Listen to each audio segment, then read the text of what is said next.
Once again, it's Bruce Jones and John Hindhoff taking you through this 3-hour event. We're in qualifying at the moment. And for what is the H&R Drei Stunden, the H&R 3-hour race. Good morning, Bruce Jones. Good morning, John. Absolutely delighted to be back on board for the 6th round of the DNLS, and I've enjoyed every round so far. And you know what? The standard goes up and up and up. Standard of driving, the standard of the cars we look at as they keep changing their liveries, but we're getting towards the sharp end of the championship, so everything is... Surroundings and the cars may be virtual, the competition, the racing and the dedication and talent is very rich. Just a little bit of cloud, it's that white fluffy cloud that we've seen quite a lot. What we saw in the last race, and this is why air and track temperatures are so important, Bruce, in iRacing. We saw the front-running GT3 cars, the SP9 cars, unable really to get a full tank, to go through a full tank of fuel last time out. They were coming in a lap or 2 laps early, some of them breaking it down into 6-lap stints because the performance was falling off so much. It was a major change. The first few rounds have been pretty rock solid in what they could do, but again, looking at that magical figure, we're over 40 degrees track temperature, so it's going to be the same as 2 weeks ago, John. But don't forget, these teams keep thinking about different ways that they can run these stint lengths, and last time they were thinking on their toes, if you will, but maybe they've gone away, done some maths. Remember, you should have studied that harder at school, and will have come back with a different interpretation of what to do when the track temperature is as warm as it is today. 41 degrees before the start of the race. 23 degrees in the air was the temperature I was giving early on. That is not going to drop very much, even if we do get a little bit of cloud, I would think, Bruce. And it's been intriguing to me to see over the previous 5 races just how quickly these teams and particularly the real-world drivers who really engaged in this with their sim racing counterparts, but how the racing, the tactics, the knowledge of what's going on, how it's all evolved. Yeah, it's just evolved all the time, and but what really intrigues me is the way that real race engineers have got absolutely stuck into this. They're fine-tuning their using their experience, but gaining new experience and keeping themselves sharp. This weekend we've got the first race in full metal, as we call it between us these days, Portimao 24 hours, but real racing is coming back. But what I think we've seen, John, is the establishment. I know sim racing has been going for years, but it's going to be used as a regular tool by full metal racers to keep them sharp, not just in the off-season, but during the year as well. So engineers are learning, drivers are learning, it's win-win, and we really enjoy covering it, so that helps too. And this weekend, a brand new car in the GT4 category. We have the newly released on the iRacing update, I think it was only last week or the week before, the BMW M4 GT4, which is in the SP10 class, which includes the venerable now Porsche 718 Cayman GT4 Club Sport. Now, at the moment, my timing is showing those 2 cars in different classes, but interestingly, my entry list shows them in the same class. So we'll get confirmation about that as we go through. But at the moment, I think we can say that they're probably all in the same class, SP10, Bruce, because they've all got the 300 numbers. You'd think so, wouldn't you? But yes, I was really exciting. And also quite a few of the teams, not just new teams coming in with the BMW M4, quite a few have crossed over. They've raced the Porsche Cayman 718 thus far, but it's going to be, well, a learning experience for all of them. One or two people, we haven't got underway just yet with the WRT's out now. So yes, we've just got the GT3s out at the moment. I'll give you the rundown of what we've had qualifying whilst we're waiting for the times to come in. Remember, you're only really going to have time for 1 or possibly 2 laps. It's the Full Send Racing number 485 that heads the Audi RS3 LMS. That's the TCR category, if you will, or SP3T in Nürburgring speak, ahead of T3 Motorsport by fully 0.2 of a second over the 77 corners of the Nordschleife, and a few more, of course, added on to the shorter version of the Grand Prix track. Team Huizenveld, the 404 is next up, another 4/10ths back, and then a 10.5 back. Kimmo Suminen for Core Sim Racing TCR. Sim RC TCR a 5th. Felix Luding did the qualifying there, and we expect, well, he'll not be happy with that. Felix likes to be on pole position and has been a couple of times this year. Yannick Danish will start the Zorg Rennsport Esports number 423 from 4th position, and we have 12 entries in the SP3T, the TCR category. If we look at the Porsche 718 GT4s and the BMWs as a single entity, the first 4 qualifiers in SP10 are all Porsche 718s. Carl Janssen in Core Sim Racing's 303 on pole, not for the first time. Christian Bug for Zorg Rennsport, the 333. Was a couple 7/10ths of a second by the... No, actually, more than that. Away. No, 7/10ths of a second, yeah, away in...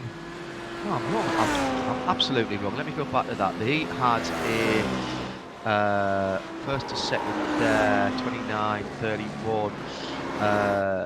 Yeah, that was 2.5 seconds between Carl Janssen and the rest of the field in SP10. Zorg Rennsport in second, Sim RC DE Carbon in third, and Oliver Beyer for Black Falcon Team Techstar, the 350 car, in fourth. Then the first of the BMWs is the Ad Hoc Gaming. We've seen those guys running a Caterham, as Bruce said before, in the earlier races. Team RSO have kept their Porsche, the 397 in fifth. Robert Hagar in sixth for Porsche, seventh for Porsche AV. AVA Vervatec Simsport, and then Team Huizenveld have gone over to the new BMW. Andrei Ragovic has qualified that car in what is effectively 7th, 8th, 9th position in that SP10. So that's an interesting set of circumstances so far. 911 Cup were the last to qualify before the GT3s came out. Sim RC topped that as well. Claudius Veed, the 276 ahead of Martin Asher for Asher Racing on the front row again, but 9/10ths of a second between those two. Keanu Buschmann for German Sim Racing Cyan in the 234, and Ole Schumann will be next up, WS Racing by Nürburgring, and then it's Sim Racing Academy, Black Falcon and Project GT1.de for the top 7. So all the big names are there, and with 6.5 minutes to go, I'm still waiting to see a GT3 and SP9 time coming in, Bruce, because it's such a long lap. What do you mean long? It's only 24.15 kilometres. I mean, a stretching of the legs, but yes, indeed, it's always that sort of hiatus that you have. Hopefully not a hiatus hernia, but they're very nearly completing it. They're past the Duttinger, and it's looking as though the WRT Audi, number 1, Kenneth Gulbrandsen, who was very, very good in practice this morning. He was the top of the timesheets, is looking good to be putting a time on the board within about the next 15 seconds. Nice and tight. Ooh, wow, really cutting the corners right at the end at Tiergarten there. Yeah, it's always nice to know that you're coming back to the end of the race, or the end of the lap, and across the line for Kenneth Gulbrandsen as he goes across with a 7:57.1.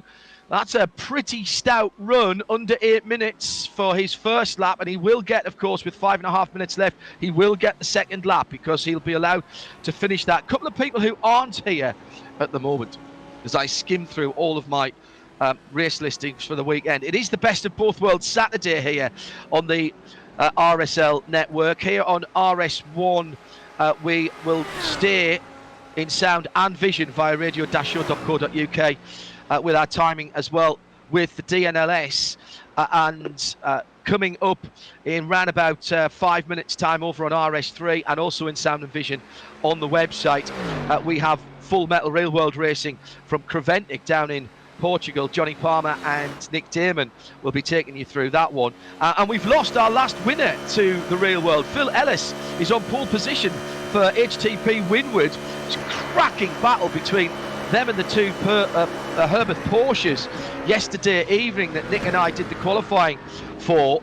And so they'll be leading off that race over on RS3 and also in sound and vision. So we've got no Phil Ellis here, which means that Jack Sedgwick has brought Marvin Dienst into the man-filter Team HTP Winward Mercedes here this weekend. They're going for 2 wins in a row. Good to see Phil Ellis driving the real world car, as he was doing a couple of weeks ago here, with the first victory for the HTP team, and also the first victory this season that we've seen for the AMG GT3, Bruce, as well. And it was slightly controversial, but a mistake by Team Esport Williams that handed them the victory last time out. Well, Williams have been excellent in this championship, the Williams Esports team, but they simply blundered last time around, and rules are rules, and we've seen various people tripping up, and I don't know how they ended up reaching the stint time, but they did, and it's immutable, but it's really blown their championship chances. In fact, it's dropped Williams Esports, sort of down the order somewhat, but we've got quite a few driver changes this weekend as well, John, so including losing Agustin Canapino, who'll be doing the virtual Le Mans along with a group of others, but he's in the championship leading Marla car, so a real change for the Marla team this weekend, and interesting, gives other people a bit of a shot at the sharp end of the field, so I'm all for it, really. A bit like old days motor racing, where you never knew who was going to turn up. Well, and that has been one of the joys, hasn't it? We said about the engagement. The joy for me of this DNLS powered by VCO, the Virtual Competition Organisation, is the regulations, the weighty tome of regulations, state that you must have a real-world driver in your squads, and it was 2 real-world drivers for the DN24 that we covered earlier on this season.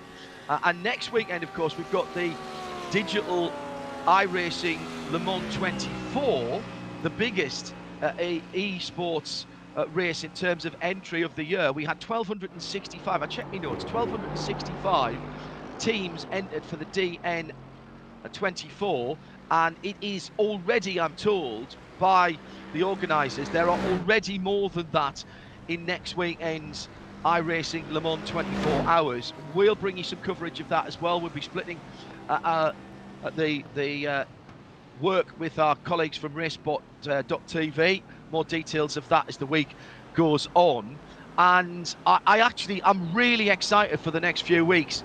Great to have Full Metal Real World Racing back, but we've got a lot of championships still to tie up in the virtual world, Bruce, and we've got in the shape of the iRacing Le Mans 24, possibly the biggest esports event of the year in terms of public participation. Certainly it is, and it's been going for 6-7 years now, and there is the requirement for real world drivers, and I expect that there to be a very impressive entry in the top split that we'll be covering. No, I absolutely agree, and I mean I just find it mind-blowing about the number of people. You say 1,265 competitors for the digital Nürburgring 24 hours. That was split over 55 different runnings of the event, if you will, 55 different levels. But the thing that really strikes me is a lot of the pro regular racing drivers have been slightly caught on the hop. Some might have done a bit of sim racing over the year, but the person who's first one to really land a title, Bruno Spengler, you commentated on that, Watkins Glen action. It wasn't a great result in the race for him, but he has really stuck in that series, been a regular competitive here with us on the digital NLS. He has learnt, and likewise we keep extolling this, but BMW are treating all sim racing as though it's real world racing. They're keeping all their pit crews really on their toes, keeping them sharp for when Full Metal Racing returns, and putting out full pucker interviews with their drivers, their engineers, and they're doing a fantastic job. And I think, you know what, when the real season starts for Full Metal Racing, BMW's PR will be leading the field. But one point I want to make is a lot of regular racing drivers, not quite prepared for this world, but why should they be? They didn't expect it when they went towards the end of their close season. They will have already been laying down their plans of attack to do a full digital season alongside their regular racing in 2021. Right. You can be sure of that, John. And it's kept all of us, you're talking about the PR teams, it's kept all of us sharp. Certainly when I was watching the full real world, full metal, as the term you coined brilliantly, Bruce, I must say, full metal real world racing in qualifying trim yesterday. I'm now much more used to identifying cars from a quick flash of something. It's kept my skills honed as well, and in some ways we've been spoiled, particularly when we're with the guys from VCO. And I noticed that we've got Connery back on the pictures this morning. Thank you, Connery. These guys are absolutely top notch in the way they can follow at the moment. Christian Cronjes in the BMW, now switching to BSC Sports, the Trofts car, the number 77, still waiting for that car to put a time in. And we've been rather spoiled by the coverage that we get in the virtual world. It was actually a bit of a shock to the system to go back to normal, quote unquote, fixed cameras around circuits, augmented by a plethora of onboards. So it was good fun. Thoroughly enjoyed that yesterday. And Johnny and Nick just on the air now for a 12 o'clock start for that. They'll do the first 3 hours, and then we'll be back at 7 o'clock UK tonight. So time after you've watched our race here with DNLS to go away, have a bit of a Saturday, and then come back and watch some full metal racing later on. If you don't have to make a choice, although they're both live at the same time, of course, we will have the replays on radio-show.co.uk. So watch one, watch them side by side, or watch one on delay. And we promise there'll be no spoilers in this for what's going on at Portugal and vice versa. Okay, that's the way it will work here. We like to keep you all happy. Alexi Eloma for Vodafone Team Get Speed in second position on the timing sheet at the moment. No, on first position. My apologies, it's just updated. It's just gone through by 0.32 of a second from Kenneth Gilbranson for E-Team WRT. In second place, then Falkenhorst BMW, then Team BMW Bank. There's Bruno Spengler. He's done his 2 laps. In fact, he's done 4 laps, so he must have had an off somewhere. BS Competition, another front-running BMW team. They've been at the sharp end in fifth. Manfield, the Team HTP. Marvin Dienst doing the qualifying. Now, Jesse Kron for VRS Coanda Sim Sport gets a little hip check and gets pushed off the circuit right at the end of the lap, and he's hit the wall. Oh, the 108 car was on a decent lap there, possibly improving from current 7th position. And the Audi alongside with a little hip check is, well, was that maybe just a bit of a low percentage lunge from Jesse, but that lap ruined there. Continuing down through the top 10, John Edwards for Rover Racing in the 98 car, Marvin Otterbach for Race Union in 9th, and Lucy Trefts that we were watching earlier in the dark grey BSC sports car. That's your top 10, separated, by the way, by 3.5 seconds only. Extraordinary, the excellence that we have here. So for round 6, the H&R 3 Stunden coming to the end of qualifying now, Bruce, but 1 or 2 laps still to be completed. Yeah, I expect we'll see a time much about 5 seconds quicker than their first flyer, because we saw 7:51s in practice this morning, but being given a chance to see Jesse Krohn in the BMW BRS Coanda really close to the tail of the Audi, went up alongside as they got into the final sequence, but really not alongside, forced the issue, and then he was on the grass, and as you know, full speed on the grass on one side, huge miss, but then eventually collected the barriers when they were right in front of him. I've been watching them when you were talking, John. Those two have been running really close to each other, tripping themselves up somewhat. Yeah. Might have been worth, but when you've only got potentially time for 2 flying laps, you don't want to squander them, and I guess they both were playing a percentage game, but it definitely went against Jesse Krohn. Very, very bent BMW. Of course, it can be repaired before the race at the flick of a button, but that lap was what got ruined. So he'll be down at the tail end of the 20-plus cars in the class. Big mistake. Hello to Time Certain Clock, who's tuned in as ever. And you can get in touch with us, by the way, at RSL_studio for Bruce and I at the moment. And if you tag us with the hashtag DNLS, then we'll see that. For the Preventing Racing, use RSL_studio and the hashtag 24H series. And then the boys in Studio 1, effectively, will see that. One of the things that is lovely about this situation, Bruce, is that, you know, virtually, I was in Watkins Glen in upstate New York on Thursday, Portimao last night, Nürburgring today, and Portimao later on, which clearly I couldn't possibly have done under the normal regime of covering motor racing. Even I'm not that good. It's a rich diet, John. The thing that doesn't change, of course, the standard of catering is uniformly better when you're doing it from the studio, close to home. But we do all miss the travel. We don't know when we're going to get going all over again. But right now, this is a fantastic series to follow and to watch. And also, you mentioned earlier about the incredible, infinite number of camera angles.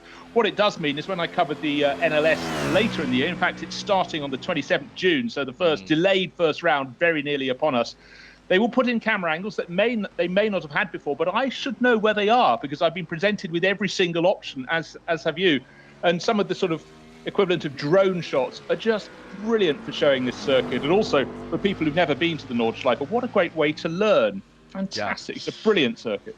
And you really do, particularly on the replays, you really do get the opportunity to analyse what went wrong and where sometimes at the Nürburgring in particular, where the tiniest of mistakes was made. Was there just a little wheel onto the grass that gave up the grip and then speared the car across the track? Was there just a little touch? Or was there just a little lack of concentration? Oh, hang on, we can see from the onboard that somebody was up ahead having a moment. Maybe that took their concentration. Brilliant, absolutely great. And Connery, who's cutting the pictures for us this morning, I saw him in the chat earlier, is one of the best at that. He found us our leader going off in the DN24, Connery Maddock, one of the Racesport TV team. And hello to Will and the rest of the team. They're having another busy weekend, looking after things like the virtual Porsche Super Cup. Racesport guys, the old hands here, we're the new boys in the virtual world. And thank you to all of our colleagues in the virtual world who have welcomed us in uniformly. It's been brilliant. Thank you very much indeed. And hope we're doing your side of the sport proud with the respect it deserves. Certainly that's what we're trying to do. Just about over, 1 or 2 laps still to be finished. Bruno Spengler will be no better than 7th. Into the pit for Alexei Aloma for the currently provisional pole sitting Vodafone team Get-Speed car. Looks like Kenneth Gulbranson for E-Team WRT. 0.32 of a second. And you know what? I bet Kenneth's going, I know exactly where I lost that. I know exactly where I lost that 0.032. Here's the confirmation of the grids for round 6 of the digital NLS by VCO. It's the H&R 3 Stunden on the Nordschleife, of course. Vodafone team Get-Speed will start in pole position for Mercedes. It's Audi in second place for E-Team WRT. Then Valkenhorst and BS competition for BMW. Mercedes, Manfilter team HTP, and Schnitzelam Racing up into 6th position as well. Then Team BMW Bank and VRS Coanda Simsports, both BMW teams in 7th and 8th. Rounding off the top 10, Rover Racing Esports, the 98 car, and Phoenix Racing for Max Hoffer. Marvin Otterbach will start Race Union, Lucy Trefts for BSC Sports. That's your top dozen. Don't forget, live timing available as well on Racesport TV and also on radio-show.co.uk. Valkenhorst and Black Falcon share the 7th row of the grid. Dirk Muller will not be happy with that. David Pittard will He's normally a quick starter, David, so watch out for that Falcon horse number 35 BMW. Tim Huizingveld, Dominic Baumann, another quick starting driver with Adrenaline Motorsport alongside them on row number 8, and all AMG 8th row of the grid. And by the way, we're still only talking down there in 16th position for David Griesner, 4 and a bit seconds away. Williams Esports, the 109 car in 17th. HR BMW, Team Greenhill, Martin Tomczyk in 18th position. Then the Audi row, that's the 10th row with Ring Vizet Sim Racing and Car Collection Sim Racing, the 33, which I think is the old red car, isn't it, the 33? Haven't seen that one yet today. As far as Cup 2, that's your 911 Porsche Carrera Cup class. Sim RC and Asher Racing, 2 of the big names here. And Martin Asher will be starting alongside, or behind them, should I say. It's German Sim Racing and then Sim Racing Academy, Black Falcon, Project GT1.de, and Violent Racing powered by ECO Kart Esports team. We might shorten that down. And going through, DSC EV powered by AMC Birkenfeld in V. Now, that's super, because that's exactly as we see some of those motor clubs in the NLS proper. SP10, this is the new new GT4 class. It used to be a cup class just for the Porsches, but Porsches have locked out the first couple of rows. Core, Zorg, Zim RC and Black Falcon all within a few seconds of each other, but we have got BMWs in this category as well, but not in the top positions. As you can see, it's all Porsche at the sharp end of that field until we get down to Team Huizingveld, who are running the BMWs, the new BMW M4 GT4, effectively. Well, actually, that is not what I'm reading from the screen, but I'll go with what we're seeing there. So keep an eye for how that goes on during the race. It is all Audis, because that is the only TCR car in SP3T. Full Send Racing from T3 Motorsport, from Team Huizingveld and Core. Well, the Core guys in Team Huizingveld want to work their way forward, as will Sim RC. The 476, that very distinctive yellow and black car from Zorg Rennsport, Team Nürburgring Esports and DTXE Esports in 8th position, making up the bulk of the TCR field. Leipert with the yellow car, Phoenix, Racetech and WS Racing by Nürburgring Esports, the last 2 rows of that grid. And we will, of course, split those classes up so they all get a start on their own. We're a couple of minutes away from getting things underway. The Porsche safety car already lined up on the Dottinger Hohe. Well, it's warm. The track is very warm indeed. Bruce Jones and me, John Hindhoff. Bruce, what do we reckon here? Are we going to see another tactical mix-up at the front of the field this week? The simple answer, John, is yes, because these teams don't like to do things differently. Last time their hand was forced, that's a fortnight ago, when they suddenly realised the tyres were not going to be good for 7 laps. They had to start changing their stint length. They changed it on the hop. Let's see what they can do this time around when they've had time to consider. These teams are nothing if not competitive. So I think we're in for a cracking race. But I did notice the Mahler Racing team leading the championship don't appear to be didn't set a time. So let's see if at the back of that group, that could be a real swerve ball if they're coming through from the tail. All right, good spot. Well, what number car is that, Bruce? The Mahler car? Look at my notes, it's number 186. It's down as being the 22nd car out of 22, but no time. Yeah, that's Sami Matti-Trogen and Alex Arana. Sami Matti's been superb this year, as has Alex. Alex often teamed up with Augustin Canapino as well. They've sort of cycled through. That's effectively another Williams Esports entered, or Esport driver lineup, Williams Esport driver lineup, but under the Mahler Racing banner. We're rolling. The GT3 engines cutting through the beautiful early summer's weather here on the Nürburgring Nordschleife, as the bulk of the field, the most numerate class, is the SP9s. GT3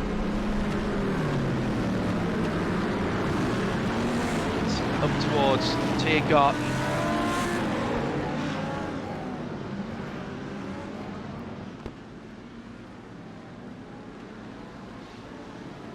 Safety car lights are out.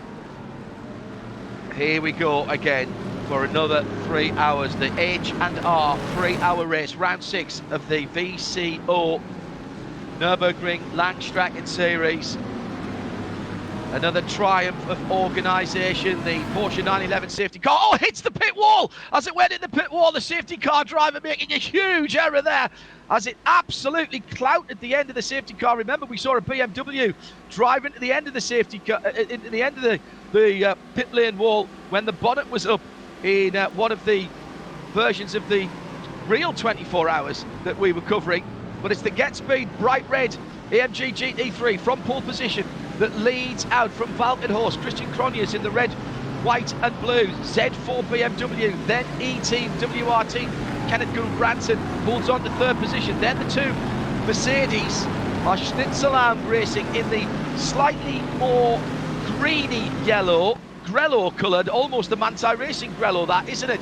And the slightly more yellow car behind it is HTP, the Manfilter's HTP Winward car. So as you were from qualifying, as we wait for the Porsche 911 class to come through with Bruce Jones.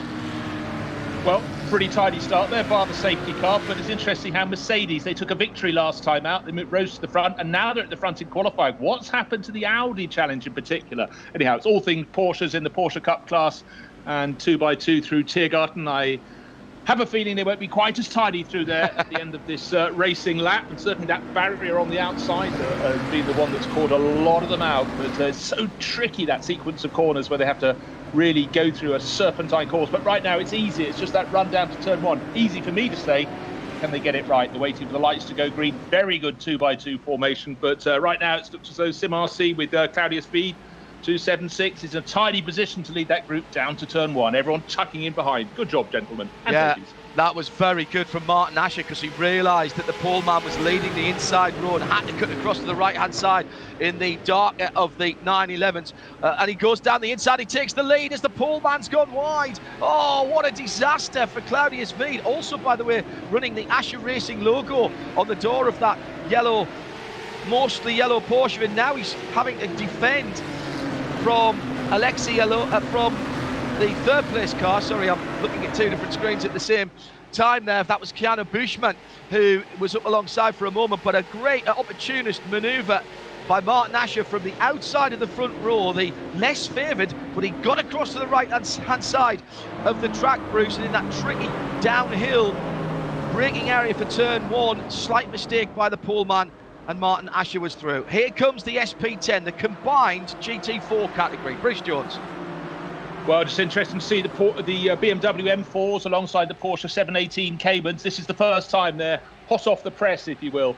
But a few teams have moved across to try them, but it's Caymans at the front. They, of course, have the experience. Now, this one looks a little bit feistier than the Porsche Cup class.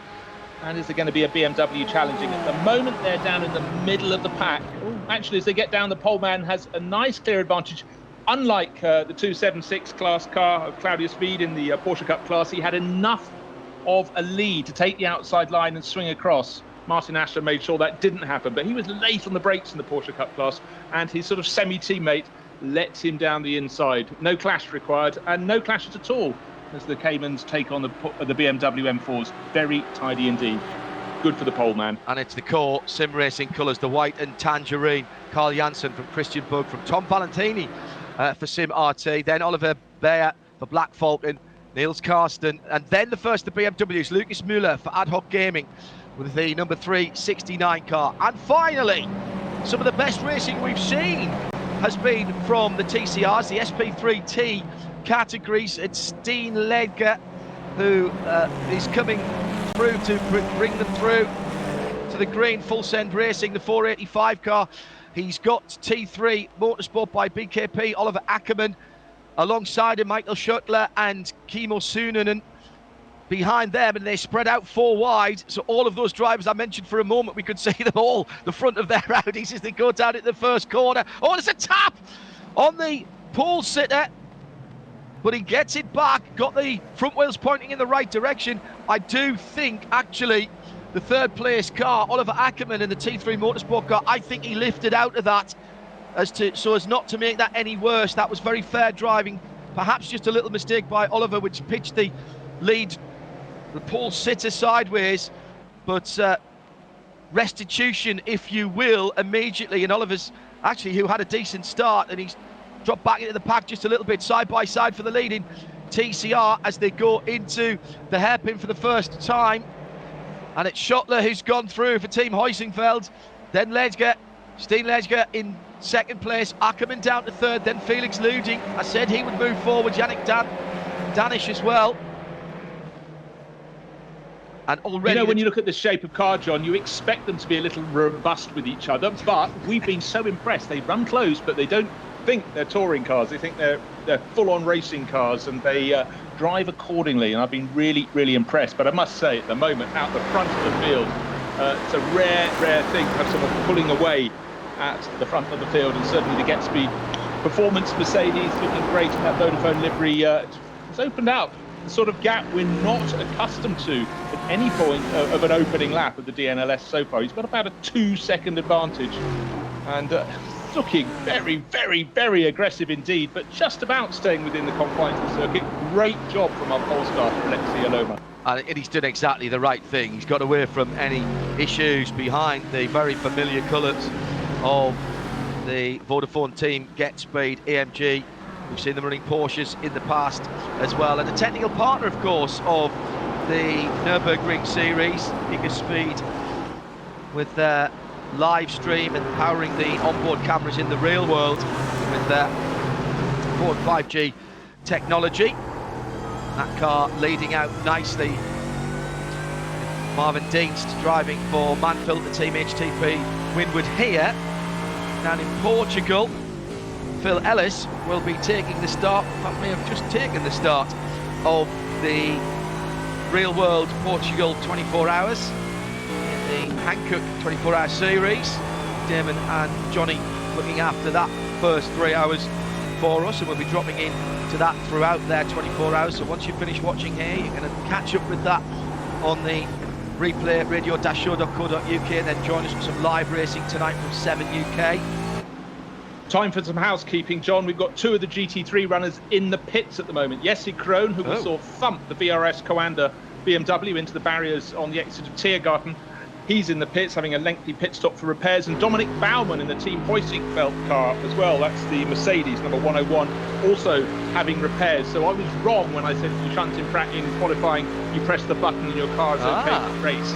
Clearly not the case. They're having repairs. Meanwhile, Alexei Aloma is pulling clear, about a second and a bit clear now. Kenneth Gilbranson in that Audi from Team WRT doing his best to keep up. And now we've got a bit of a challenge between Schnitzelarm and Marvin Dienster. Trying to push past, but not managing it. Still, the man filter car tucked in behind. Well, those AMG GT3s make a big hole in the air. And by the way, Sammy Matty-Trogan did start at the back of the GT3 field, and he's already worked his way past Benjamin Leuchner and David Griesner for Eibach and Adrenaline Motorsport. So he's up to 19th position and on the tail of BS competition and the American Robbie Foley. Robbie with a great result again on Thursday in the final of the IMSA Pro Series iRacing event, where he drives, of course, for Turner Motorsport, and he's been doing a lot of work with that BMW M4 GT4, doing some of the testing. He's the battle for fourth position. Schnitzelarm, our favourite schnitzel restaurant chain. I can't wait to get back to Germany to go and track one of those down now. I've seen the menu online, appropriately enough. I've seen the menu virtually. Now I want to go and see it in real life. You can't. John, I can't wait that long. I asked them to post me one. What, a menu or a schnitzel? A schnitzel, man, a schnitzel. Oh, if only they did mail order. That's fantastic. They're normally nice and slim, come through the letterbox. I like it, yes. Martin Asher took the lead of the Porsche Cup class. Don't talk about food, Bruce. I'll get very hungry very quickly on this. No, it was a beginner's mistake in the second lap of the race. Yes, I know. Poor tactics there, Bruce. Martin Asher took the lead of the Porsche race at the first corner. Claudius Veed from pole position in second now. Both of those cars running the AR on the doors for Asher Racing. Third position sitting in behind them at the moment is Keanu Buschmann for German Sim Racing in the 234. And look at the drag, look at the slipstream. 276 gets to the inside through underneath the famous Bilstein Bridge and takes the lead back. And that was all down to the toe. Exactly similar cars, very similar drivers. And Keanu Buschmann now will try to get to the right-hand side early. Asher's looking confident. He doesn't want the block in that 227, the dark coloured car with the red flashes on it. So he didn't feel too badly pressured there. Let's drop back into the GT4 category where Oliver Bayer and Lucas Müller are battling for 4th and 5th position. That's Black Falcon and Ad Hoc Gaming by My Days. Tell you what, John, if you think it's close in the Porsche Cup class, wait till you see the TCRs. No surprise there, but a second comes the top 6. Have we said that before? I think we have. Yes, absolutely. They're almost driving in each other's luggage compartments in that at the moment. So here comes the third group of cars, and this is now, remember, this used to be Cup 2. We've now got Porsche 911 Cup class. This used to be Cup 3 for the Caymans. We've got a 911 Cup class still, but this is now the SP3T, the SP10 category for what is effectively International GT4 Formula cars. BMW's fanning out in the background. There's the first of the new M4s sitting in there with that distinctive green, black and white livery. And that is the 5th place car. That's Lucas Müller for Ad Hoc Gaming. So we've seen those colours before, but Bruce, what we haven't seen is this newly modelled and newly released M4 GT4 as part of the last iRacing update. Well, it looks fantastic, and it's a great opportunity. I want to see a real close-up shot. I will. It's going down towards turn 1.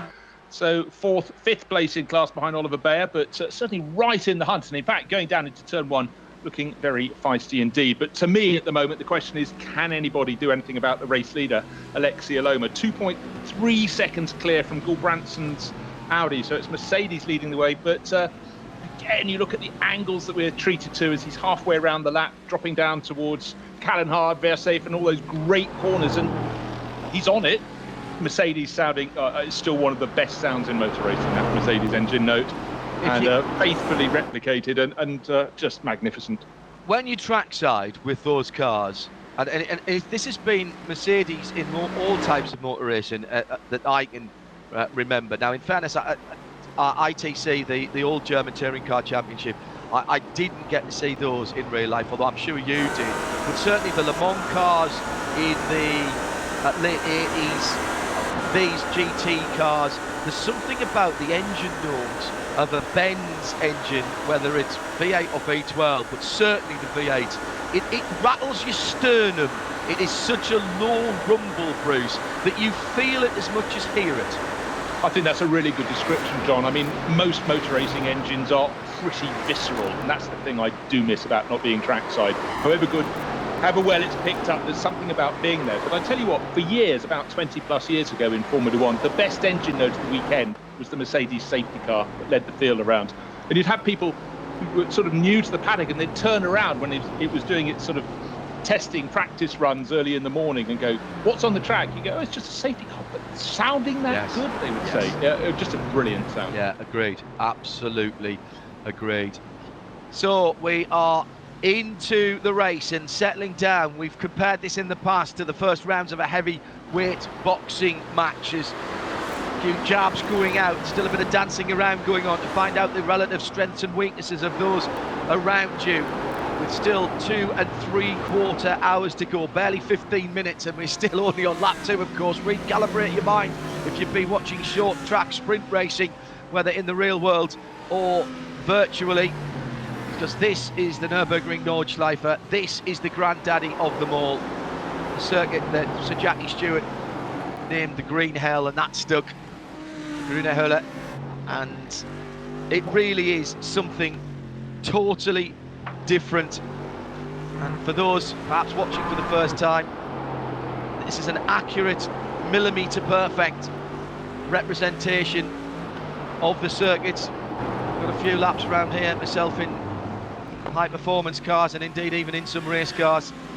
Never raced here yet. That's still on the bucket list. Got to go and do my permit at some stage. And this is the battle for, well, I was going to say for 5th and 6th, but it's third, fourth, fifth, and sixth. Exactly, it's third. In seventh, trying to catch up with them. But I must say, Christian Cronjes in the BMW is just starting to edge clear. He's got Kenneth Gulbrandson's Audi up in front, trying to go off after that. It's been a good half of a lap for Cronjes. He's starting to shake off Marcel Marcevic, the 2 yellow Mercedes, Marcevic and Marvin Dietz, pushing very hard, but the BMW just eking its way clear. But all along, what's happening at the front? Alexia Loma in the Get Speed Vodafone Mercedes is pulling ever clearer, further clear. About 3 seconds. In fact, as I say that, the gap's now coming down. He just lost 0.8 of a second to Gulbrandson's Audi, so maybe he made a slight push too hard and made a little bit of a slip up. Still 2 seconds to the good, but interesting. I thought he was getting further away. Now we've seen, haven't we, just how much the draft is playing a part on the long Dottinger here.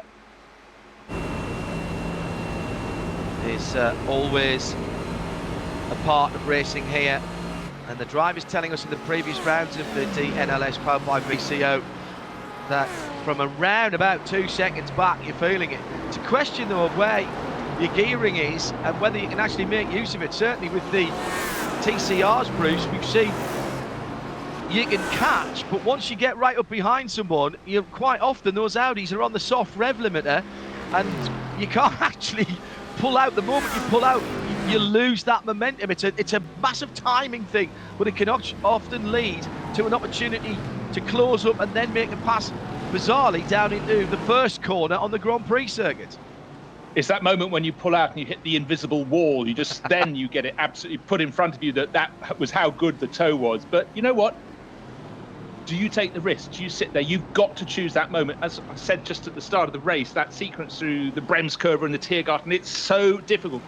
Get it marginally wrong, and there's a sort of massive multiplication of factors that can lead to you just piling into the barriers at effectively the final corner of the lap, and that you do not want to do. Just notice a bit of damage on the side of the Schnitzelam Mercedes. Marcel Marcevic, he and Marvin Dietz have been getting very, very close together, and I don't know if that happened in that final sequence of corners, but what we have seen, John, of course, many times is the fact that some of the damage we cannot see, but the drivers can certainly feel it as they go through the course of this race. Big damage could be repaired in the pits, but that costs time.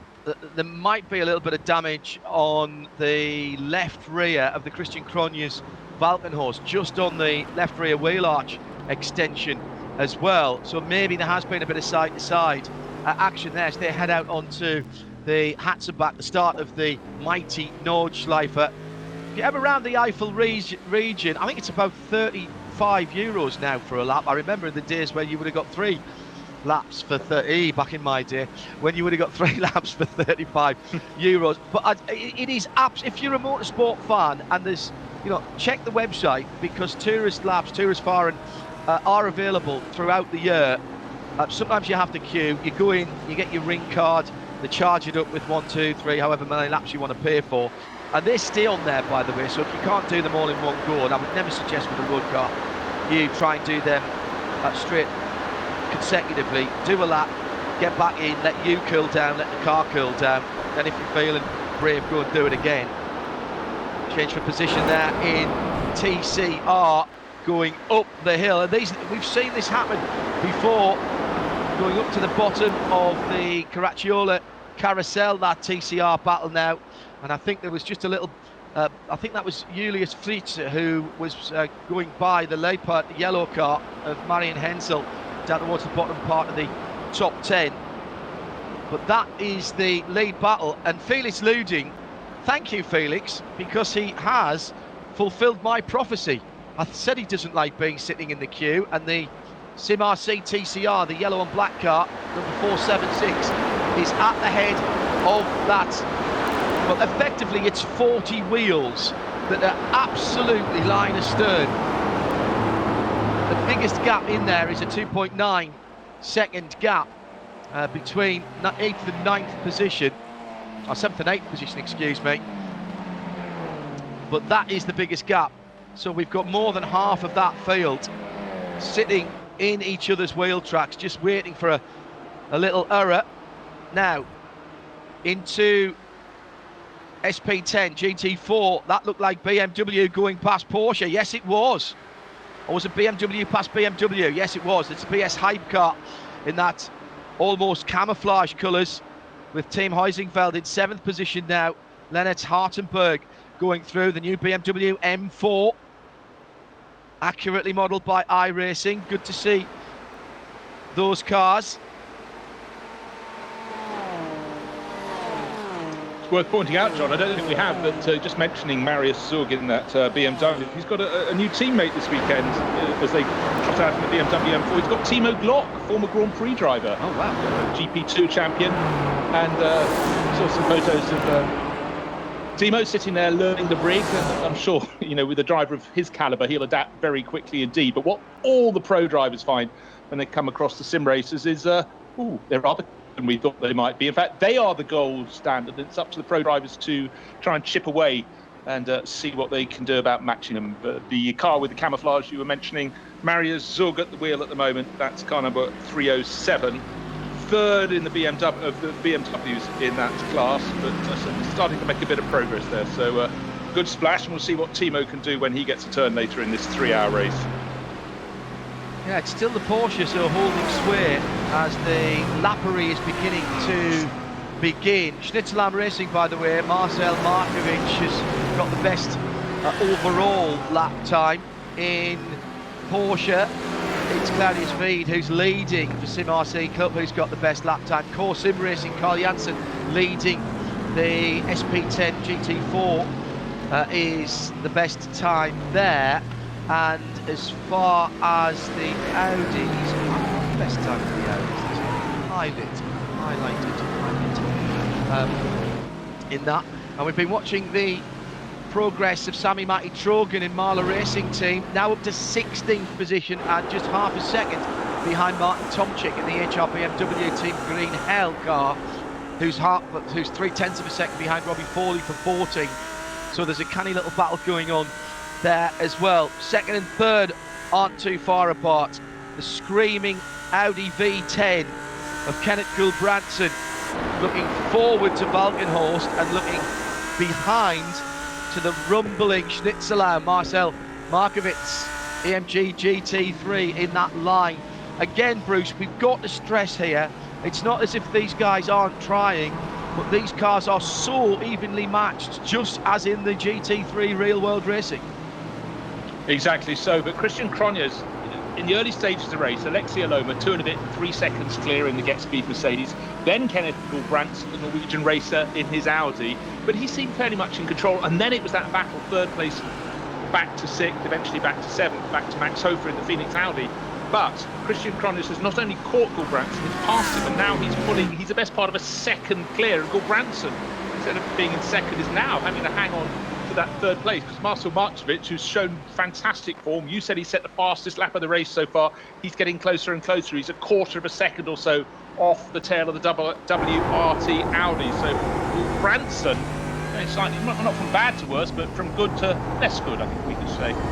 Hello to Mark Persson, who says, I can't believe you mentioned Schnitzel and we're barely 10 minutes in. I know, it was a terrible tactical error on my behalf. The sausage bacon and egg breakfast seems a long time ago already, and we've still got over 2.5 hours to go in what was effectively, in Nürburgring terms, a little bit of a sprint race for the DNLS. Welcome if you are just joining us, whether you're new to this. Leader going past the tourist lap entrance on his right hand side. Alexei Aloma has not been headed. Great pole position lap. Remember, barely enough time to get 2 laps in, and you really can't afford to have a discounted lap for track limits.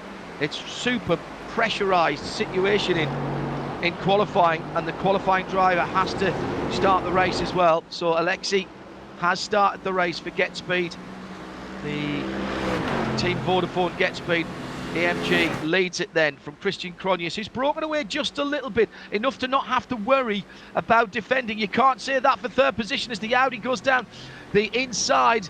That's the E-Team WRT1 and the man filter. Martin Deist goes through. Deist just gone through.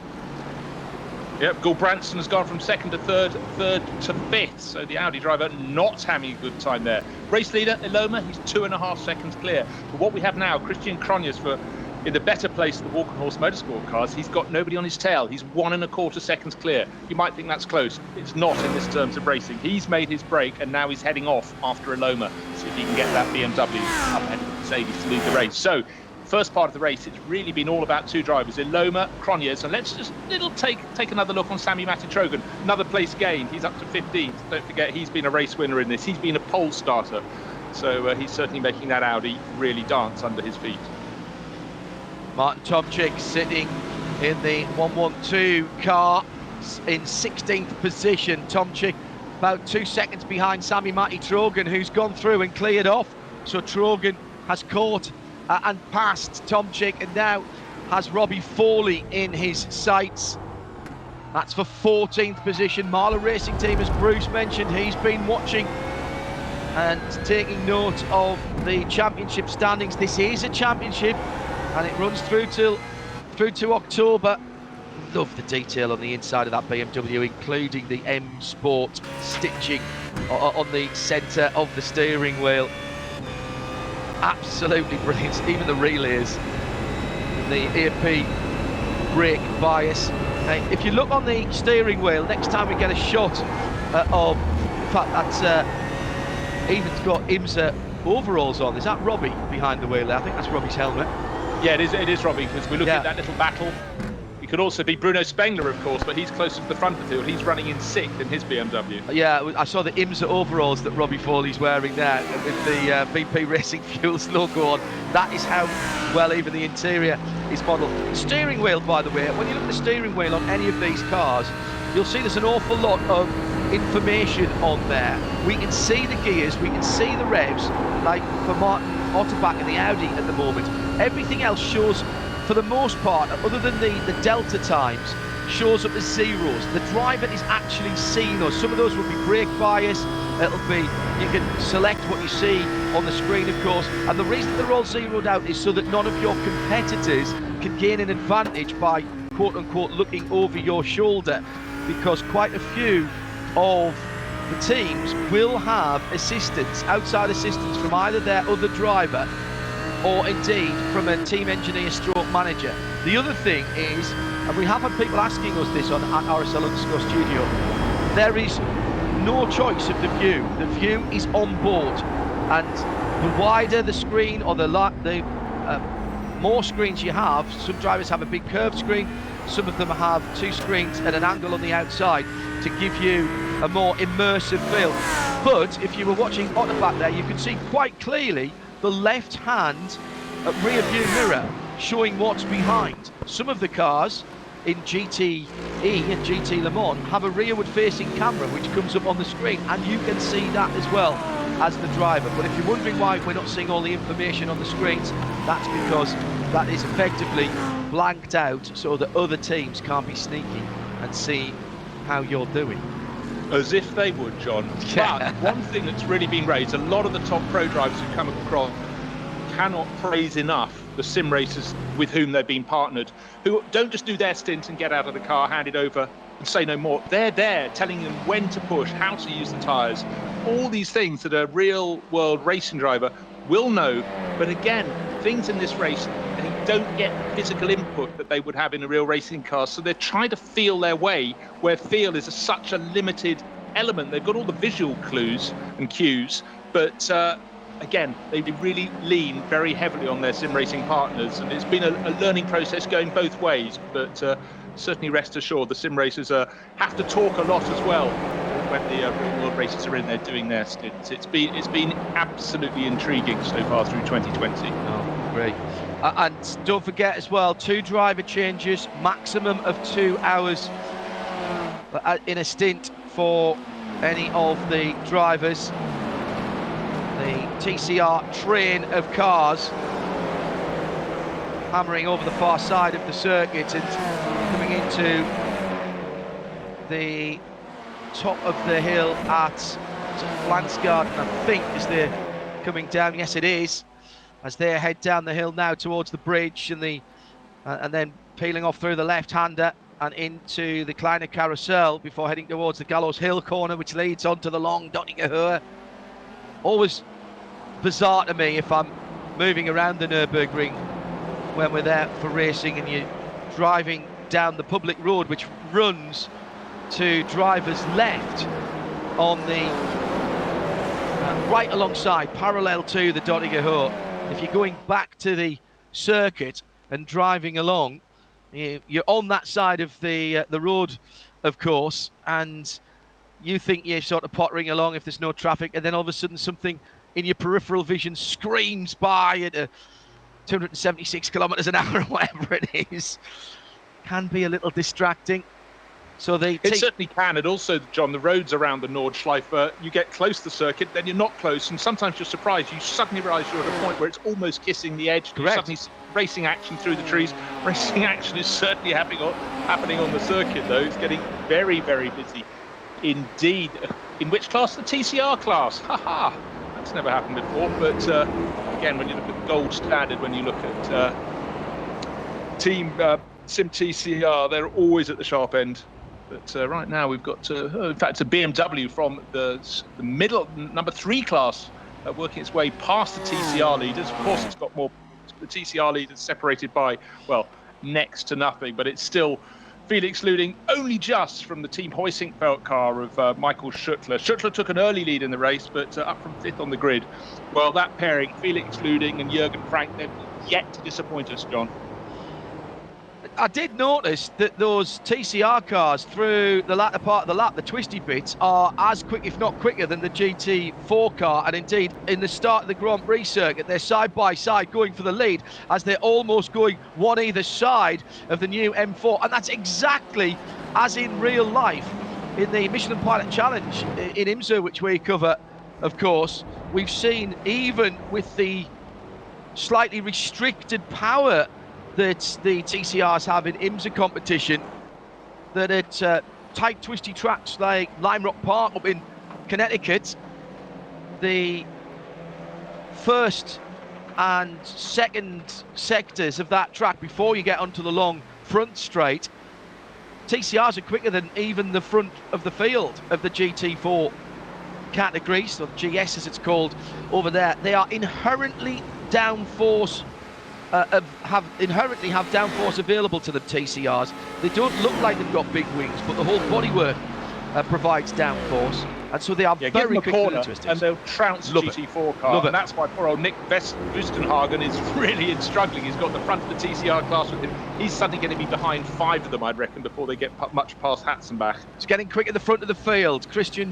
Alexei Aloma just set a quick time on his last lap at 8:02.5, then an 8:02.002 for Christian Cronjes in the 34 car. So that is now the new fastest lap of the race, 8:02.002 in race conditions and with traffic as well, we should say, for the guys at the front of the field. So that's first and second, and the gap between those two now down to 2 seconds on the nose between Alexei Aloma and Christian Cronjes for Vodafone Team Get Speed in the AMG and the Valkenhorst Motorsport number 34 BMW.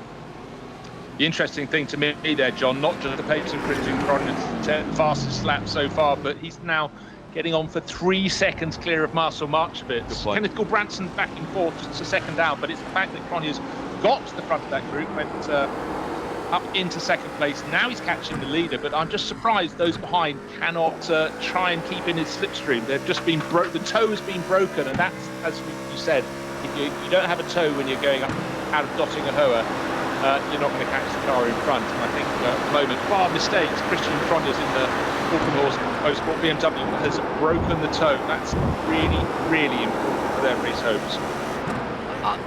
I'm just looking at the pace at the front of the field, and everybody is setting cracking times, and I wonder what that's doing to tyre life. It is very, very warm at the Nürburgring today, with the air temperature into the mid-20s, a little bit of scattered high cloud, no real overcast here today. The track temperature was well up into the 40s, wasn't it, at the start of the race? Yeah, it was 41 at the start, yeah. 23, and it's carrying on rising, as you say, bright blue skies, scarcely a cloud, which is something you can often say in the Ivory Forest. It's often there, it doesn't always hit the circuit, but you stand up high on the start-finish line, looking out over the Eiffel Forest and see bits of track, but what you mainly see is great big grey clouds approaching. They may swerve past and they may not, so not quite to the same extent as Spa-Francorchamps, where the weather can come in. You know, don't look for 5 minutes, it can come and bite you on the backside. But here, a little bit more warning, but certainly you can stand and think, is that going to hit? Are we going to have to get those tyre blankets on the wet tyres? Because we don't have wet tyres in sim racing, so that's not a fact we have to consider. But we do have to consider the temperature, and it's going to be very, very interesting. But I think we'll go for those 6 lap runs, John. Yeah, at the moment, and what I should say is we haven't got enough data quite yet to have a prediction of the number of laps, but you can sort of say from our experience, Bruce, we've seen 22, 23, 24 lap races here, depending on the pace at the front of the field and depending on that tyre life. We have seen people squeak 9 laps out of a tank of fuel in the GT3s. There has been a little bit of balancing of fuel capacity in some of the other classes, which have cut some of their stint lengths down a wee bit. But at the front of the field, certainly last time out, when temperatures were getting on for what we've got now, there were very few people who even went to 7 laps, but that was much more tyre limited rather than fuel capacity limited. Yeah, right now this is, with these temperatures, it's tyre limited. That is their absolute concern in this. And the person who's not concerned appears to be Christian Walkenhorst. Christian Cronjes, real life Spa 24-hour winner. The Walkenhorst, he's now 1.5 seconds down on the race leader. Is he pushing those tyres too hard? Certainly, they might have already thought, you've got 6 laps, I'm not going to let you do any more. So if you have the equivalent of 6.5 laps of tyre life and you're going to stop after 6, you can push as hard as you want. But if it's the equivalent of 6.1 laps of tyre life, and they really fall off, then you'll still be pitting after 6, but you just got to back off. And also, just one thing John haven't mentioned is the fact that there's been a driver change, or a sort of partnership change at Walkenhorst, because normally Christian Cronjes shares with Mikkel Jensen and Jody Fannin. This time he's sharing with Sam and Scott Michaels, who are normally paired with David Pittard, and David's got a new teammate in British GT4 racer Ben Tuck. So things have been swerved around, but Christian, best finish so far, 3rd place last time out. Running second and catchy. Wonderful stuff in the Eiffel Mountains with the Walkenhorst BMW staring at the back of another Z4, heading up to the blue and white machine, and that is a battle for position. It's coming up to the bottom of the hill before climbing to the Graciola carousel. I love how you drop into concrete. It's very, very rough indeed. So the Audi staring at the back of that Walkenhorst BMW, and then behind them is the Race Union Marvin Otterbach Race Union SP9 Team 87 car. That's one of the AMGs, isn't it? The bright orange card across the line, very close indeed, down towards the first corner. That is Leonard Hartenberg defending from Robert Hager, who gets the blue car ahead in the SP10 GT4 category. So that was Porsche Cayman 718 Club Sport going past the new BMW. Team Heusingfeld, Leonard Hartenberg, he's going to, I think, go wide again here. Yes, he is, in the exit of the AMG Arena section of the Grand Prix track. Of course, we only use a tiny portion of the Grand Prix circuit in these DNLS races. It's only at the Nürburgring 24 that we go all the way down the bottom of the hill to the hairpin. So it's the first cutout, rejoin halfway up the hill, and then through the S's. Now, pit stops. Now, this is interesting. This is Oh, John Rover Edwards. car. Okay, so how many laps on the board? 4 laps on the board. Remember last time we went 6.664. Maybe they're trying to do 4.666 this time around in terms of their stint length. So Rover Racing, they weren't at the sharp end. They've rolled the dice early on. Obviously, they're dropping down the order as they sit there. But for John Edwards, let's see how good that is. We've got, it looks like Sammy Matti Troga. No, it's Esteban Muth has taken over the Williams eSports car. Well, no, he started that, then he had to Dominic Steib. May not have driver changes at this point. And the Audi has been given up by Benny Leuchter and René Rast into the Audi. You may well recognise that name. Guy used to win all the championships in Germany with that name, wasn't there? Yes, just great. Williams supporters group tweeting us here at RSL_Studio says the cars in sim racing have brilliant colour schemes. The Get Speed car is one of them. Well, that's real life. That's their real life colour scheme. Absolutely transfers brilliantly. Had a long chat with Andy Blackmore, renowned graphic artist and livery specialist, going way back through the years to, well, real world racing designs for McLaren, among others. And he's learned a whole new set of skills. He had 8 liveries in the final of the Pro Sport, the iRacing IMSA Pro Sport Series on Thursday. And he's got some racing this weekend as well in the real world at Portugal and in virtual racing too. So pit stops starting. Dienst's come in for the Manfilter Team HTP car. Markovic in for Schnitzelam. Max Hoffer in for Phoenix Racing. So, Bruce, I think you might have called it here. I think they're doing their short stint right now and getting it out of the way. And what they'll be doing, that'll count, of course, as one of their driver changes as well. Robbie Foley and Sammy Matti Trogan are shown as having a pit stop as well at the end of the first lap. Now, I'm not sure if that's true or whether they started from the pits, because for sure Sammy Matti in Marla Racing, Audi didn't put a time in, but they didn't change driver. No, exactly so. Sammy Matti now listed in 10th place, but of course with the cars like the Rover Racing BMW coming in for John Edwards, that's not entirely realistic.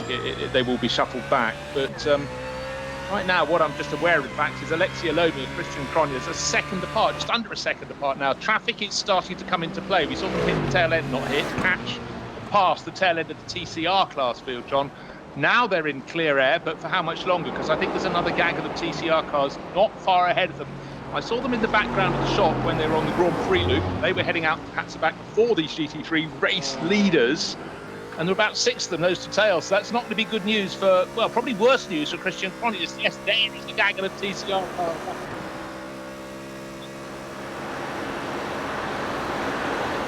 It's Bruce Jones, I'm John Heinzhoff. Leader then, the bright red Get Speed car. And as Bruce has mentioned, the traffic is now going to be a bit of an issue. They will be getting their virtual spotter telling them that this car's coming up behind. That is one of the joys. And the BMW, that in fact was one of the GT4, the SP10 cars at the top of the foxhole. But no doubt, Alexi was slowed down in the Vodafone Team Get Speed. Vodafone tweeting, Team Get Speed tweeting to us that the pressure was mounting. They haven't given away any of their tactics just at the moment, as you might expect. So, I've looked at the Forest section now.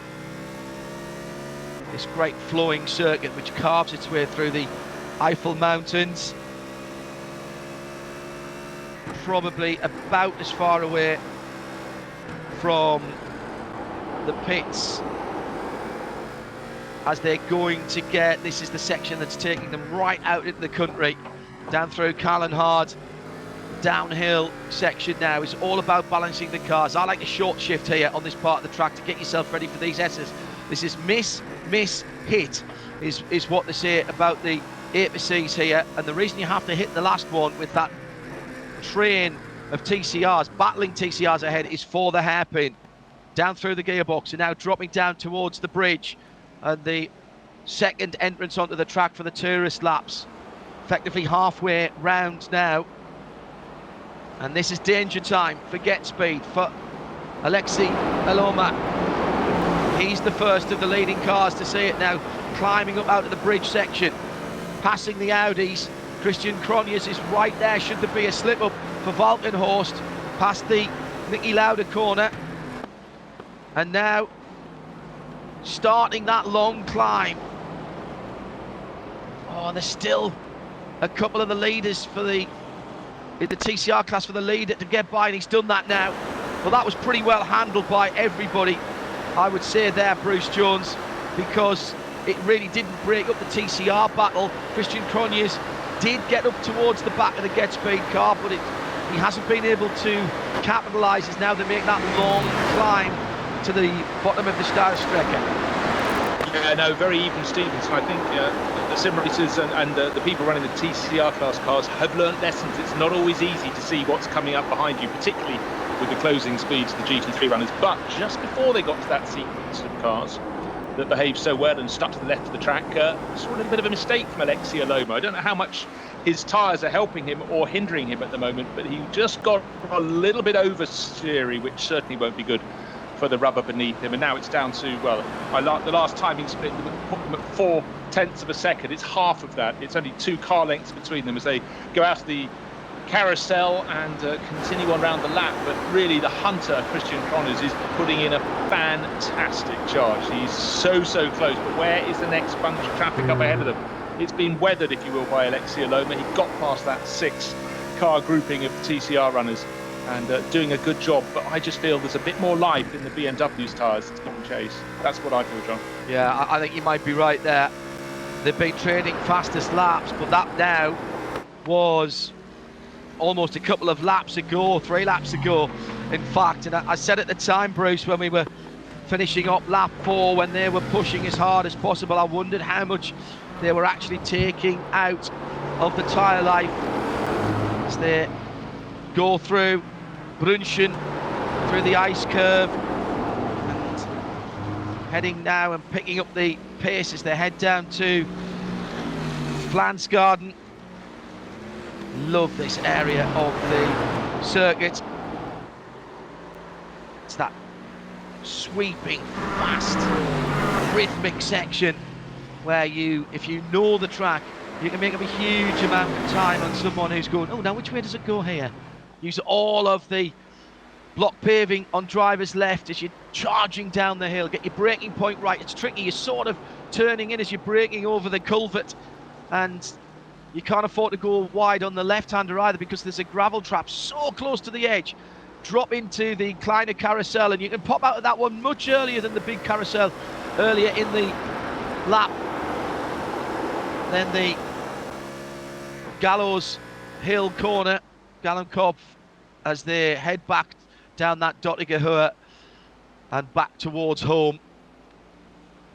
But, John, what we have at the moment is that fantastic battle between Aloma and Cronjes for the lead of the race. But Kenneth Gulbrandsen, who's now the second Norwegian in the top 3, he's down in 3rd place for WRT. His Audi is 11 seconds further back. He's only a second clear of Bruno Spengler's BMW. But what we have is, with 5 laps on the board, coming to the end of the 6th, is a lot of the tail end, the second half of the top 10, made their pit stops last time around. We had a few coming in after 4 laps. Half a dozen have come in after 5, and I'd reckon this time around we'll see the front 2 runners diving in, unless I don't know what I'm talking about in terms of tyre life. But it's 41 degrees track temperature. I don't think they'll be going for a 7th lap. Do you? Well, looks like they're pulling. Well, the BMW isn't, but the AMG goes on. So the AMG BMW, the team Get Speed, Vodafone sponsored AMG, goes on to that 7th lap as Christian Cronjes hits the pits. Now remember, in the GT3 category, the top class, you have no choice but to put all 4 tyres on, so there's no tactical advantage to be gained there. If you put the fuel hose on, then you must put 4 tyres on. If you don't put the fuel hose on and you're just changing drivers, then at the end of the race there's no requirement. That's how I read the regs. I've talked to a few teams about that who were talking about possibly looking at that last time, and then they didn't do it. They left drivers in at the end. And of course that would have saved Williams Esports as well. They would probably have still got the podium, have won the race. They could have just done a quick driver change because they had enough fuel on board, and they wouldn't have had to change their tyres. So Aloma well, goes... we've had evolution of race tactics, John. Oh yeah, we not have. Just because of temperature, but because of also last time out, of course, the car that won, the Williams Esports car, exceeded driver stint time, so that cost the victory. It didn't just cost the victory; it cost 4 points. That knocked them down the championship. But earlier in the season, we had, I think it was the BS competition. BMW didn't get it right in terms of number of tyres going on the car. On these small things, they held up their hands afterwards, owned up to the mistake. But that's why consistency is king. That's why Marla Racing Team have been always there or thereabout with their Audi. Not today so far, up to 5th place at the moment, but I mean that's a pit stop. But it's about reading the rule book, and we were absolutely impressed with how thick the digital rule book was. And also how the driver briefings go on. I had a little listen in to the driver briefing in English earlier on via digital methods, and in fact that's carried forward. Some of these lessons are carrying forward in the real world in our socially distanced time. The driver briefing for the 24-hour series race down in Portimao this weekend was all done digitally. There were some slight changes to scrutineering in the real world with the real cars as well to take into account short social distancing. They're only allowed 4 mechanics working on the car, and if they can't be socially distanced, they've got to wear masks, etc. Only 2 mechanics and the lollipop man allowed in the pit lane, etc., etc., etc. And lessons can be learned, and certainly in terms of our coverage of the real world racing this weekend, we're putting into place some of the lessons that we've gained and some of the tricks that we've been taught by our colleagues in sim racing world as well. All right, we're coming down to the end of the first hour, almost a third of the way through, with the big tactical change at the front. Alexi Aloma leading and has not yet stopped. The lead car has not yet stopped for the team that is Vodafone Team Get Speed. That was the pole sitting car, so they've gone on to their 7th lap. We'll expect them in at the end of this lap, and then we've got to see whether those that stopped earlier have a performance advantage on the new tyre.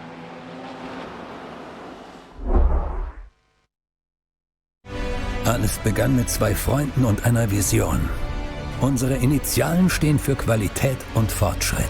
Wir schaffen den Technologietransfer von der Rennstrecke auf die Straße. Wir fertigen Gewindefahrwerke, Sportfedersätze, Stabilisatoren, Distanzscheiben und Gewindefedern zu 100% in Deutschland. Wir arbeiten mit Herzblut und Hingabe für diesen einen Moment. Wir sind Motorsport. Wir sind H&R.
So heading towards the first hour of competition completed, live in sound and vision.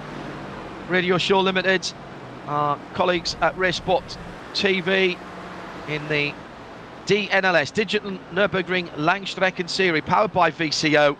Bruce Jones and John Hindhaugh with the English language commentary. Bruce already looking forward to getting back to racing in the real world at the end of this month on the circuit here. And we are waiting to see whether Alexei Aloma, who started from pole position and has not been headed in the Vodafone Team Get Speed at AMG, peels into the pit lane at the end of this lap. Looking at the top of the field, the top three, Bruce, by my reckoning, have not yet pitted. They've all gone for the 7 laps opening stint. Top 5.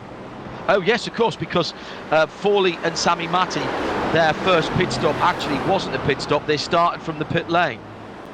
Exactly so, yes. But I just wanted to point out Jack Sedgwick, one of the cars that has made a pit stop and come back out for the Man Filter HTTP Windward team, is flying. He's down in 9th place. Don't forget that bright yellow car was fighting over 4th or 5th position with the Schnitzelarm Mercedes, but he's set some really impressive sector times on his outlap. So watch for him. Fresh rubber, really going for it in that number 48 Mercedes.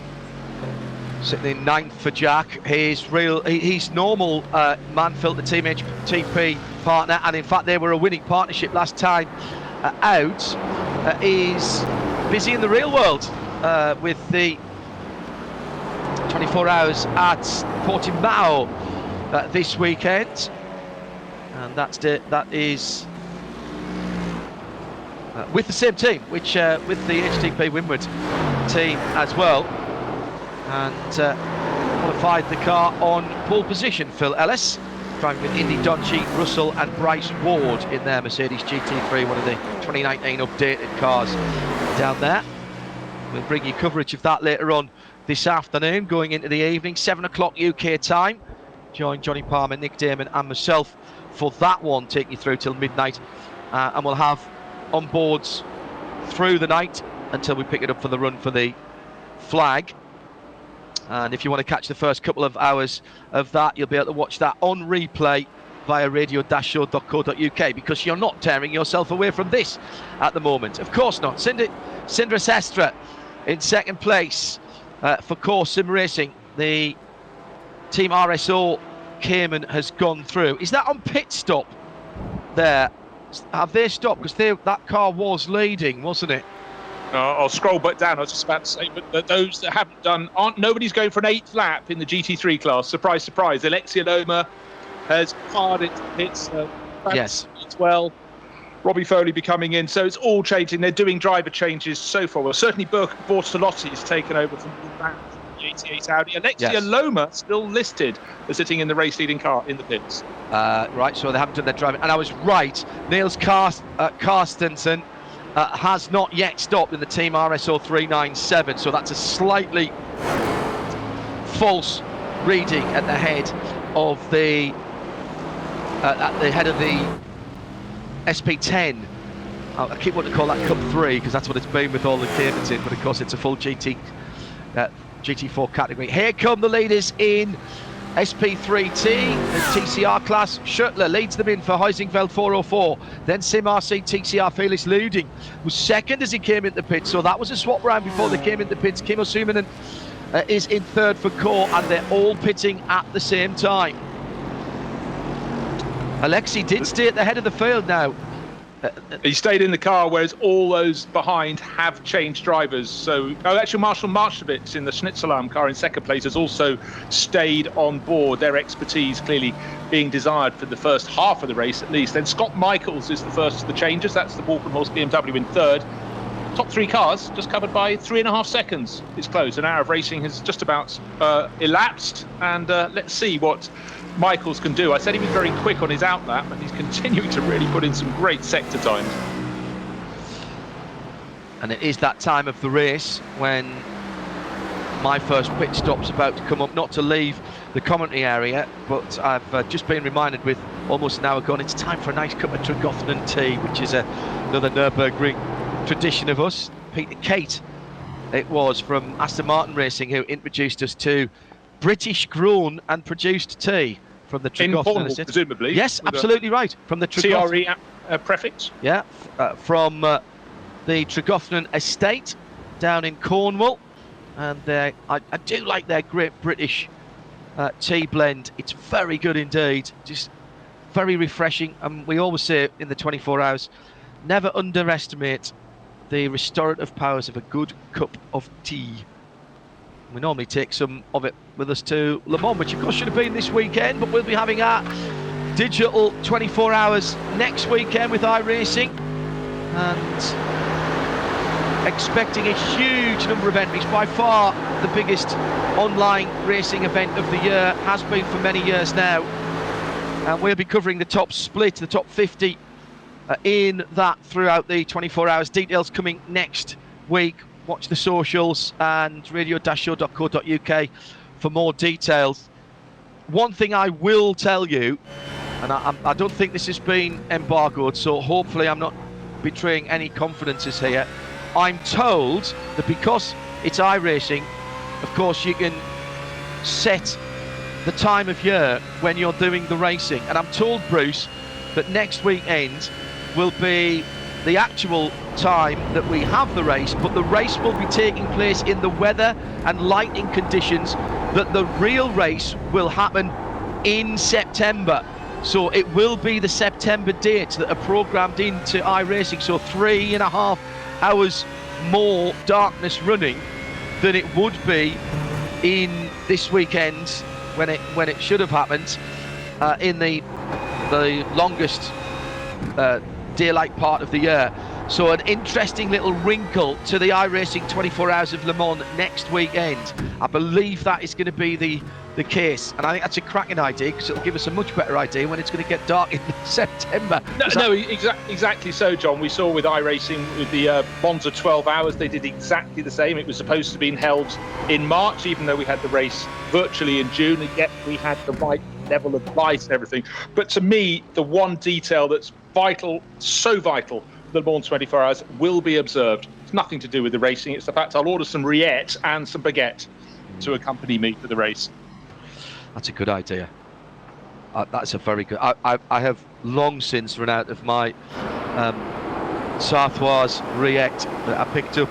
In fact, when I was coming back from seeing the guys at HTP Winwood in the real world before what Eve is calling the big pause. What big pause you have. Yes, why the big pause?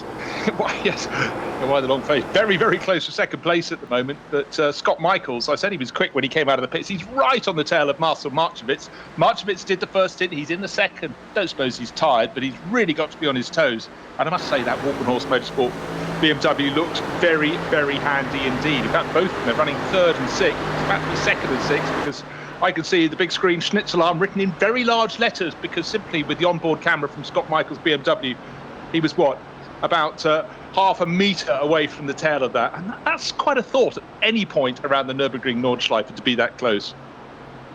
Yeah, you've got to be really confident of what's going on around you. Past the number 307, that's one of the new BMWs, and that is running. And that's Timo Glock, actually, which I think is very funny that the real world Timo Glock is actually in iRacing, Timo Glock 2, because somebody had an iRacing account with Timo Glock's name before he did. He's in the BS Hype 307, and he is sitting in fourth best of the BMWs. That's going to put him 1, 2, 3, 4, 5, 6, 7, 8, 9, 10 in SP10 in that car at the moment. Well, it's a 12-car class, so unfortunately for him that means he's towards the tail. But one thing I'm just picking up at the moment is the fact that Marcel Marcevitz in his second stint is not responding as well to the new set of tyres as race leader Alexia Loma. Don't forget, I just said at the start of this lap, there seemed to be about 3 seconds covering the top 3 drivers. So right now it's out to 5 and a bit, because Loma is really getting clear of Marcevitz, as Marcevitz is being monstered by Scott Michaels. Nearly 5 seconds between first and second now, half a second between second and third, but it's looking very good for our pole man, Alexia Loma. It's Bruce Jones, I'm John Hindhoff. Just again, next weekend, the iRacing 24 Hours of Le Mans, expecting somewhere near 1,500 teams to enter in effectively a parallel universe. Can't get them all on the track at the same time, and neither would we want to. And that will be in the one that starts European time. There'll be another version of that that'll start 12 hours before as well. And we saw some of the teams doing the DN24 run both of those. So effectively running a 36-hour race around the Nürburgring in two separate time zones, 12 apart. But effectively, that meant that team members in the middle 12 hours of that were competing in two different versions of the same race, which blows my mind completely. At different times of the days, 12 hours apart. So jumping out of the car in the middle of the night, you might have been jumping into the earlier starting race whilst it was 12 hours later, and I just can't even get my head around that, which is why we saw some of the teams doing 4-hour stints around the Nürburgring Nordschleife. The top split will be the top 50 teams by their rating. A couple of wild cards I would expect in there as well, but expect to see some big real world names as well as royalty from sim racing, the sim racing world, as they have to be paired together. You can't have a full team of sim racers, you've got to have some real racing drivers in there as well, and we'll be covering that for you next Saturday and Sunday, sharing the coverage with our colleagues, our very knowledgeable colleagues from racesport.tv. Oh, and there's a spin. And it's one of the BMWs from the top class. Is that the BS competition car? I think it was, Bruce. Good spot. Right in front of... If so, it's Conor De Filippi on his debut in the championship. Of course, he knows the circuit really well from all his runs on for BMW. Bruce, it was absolutely. And he was coming...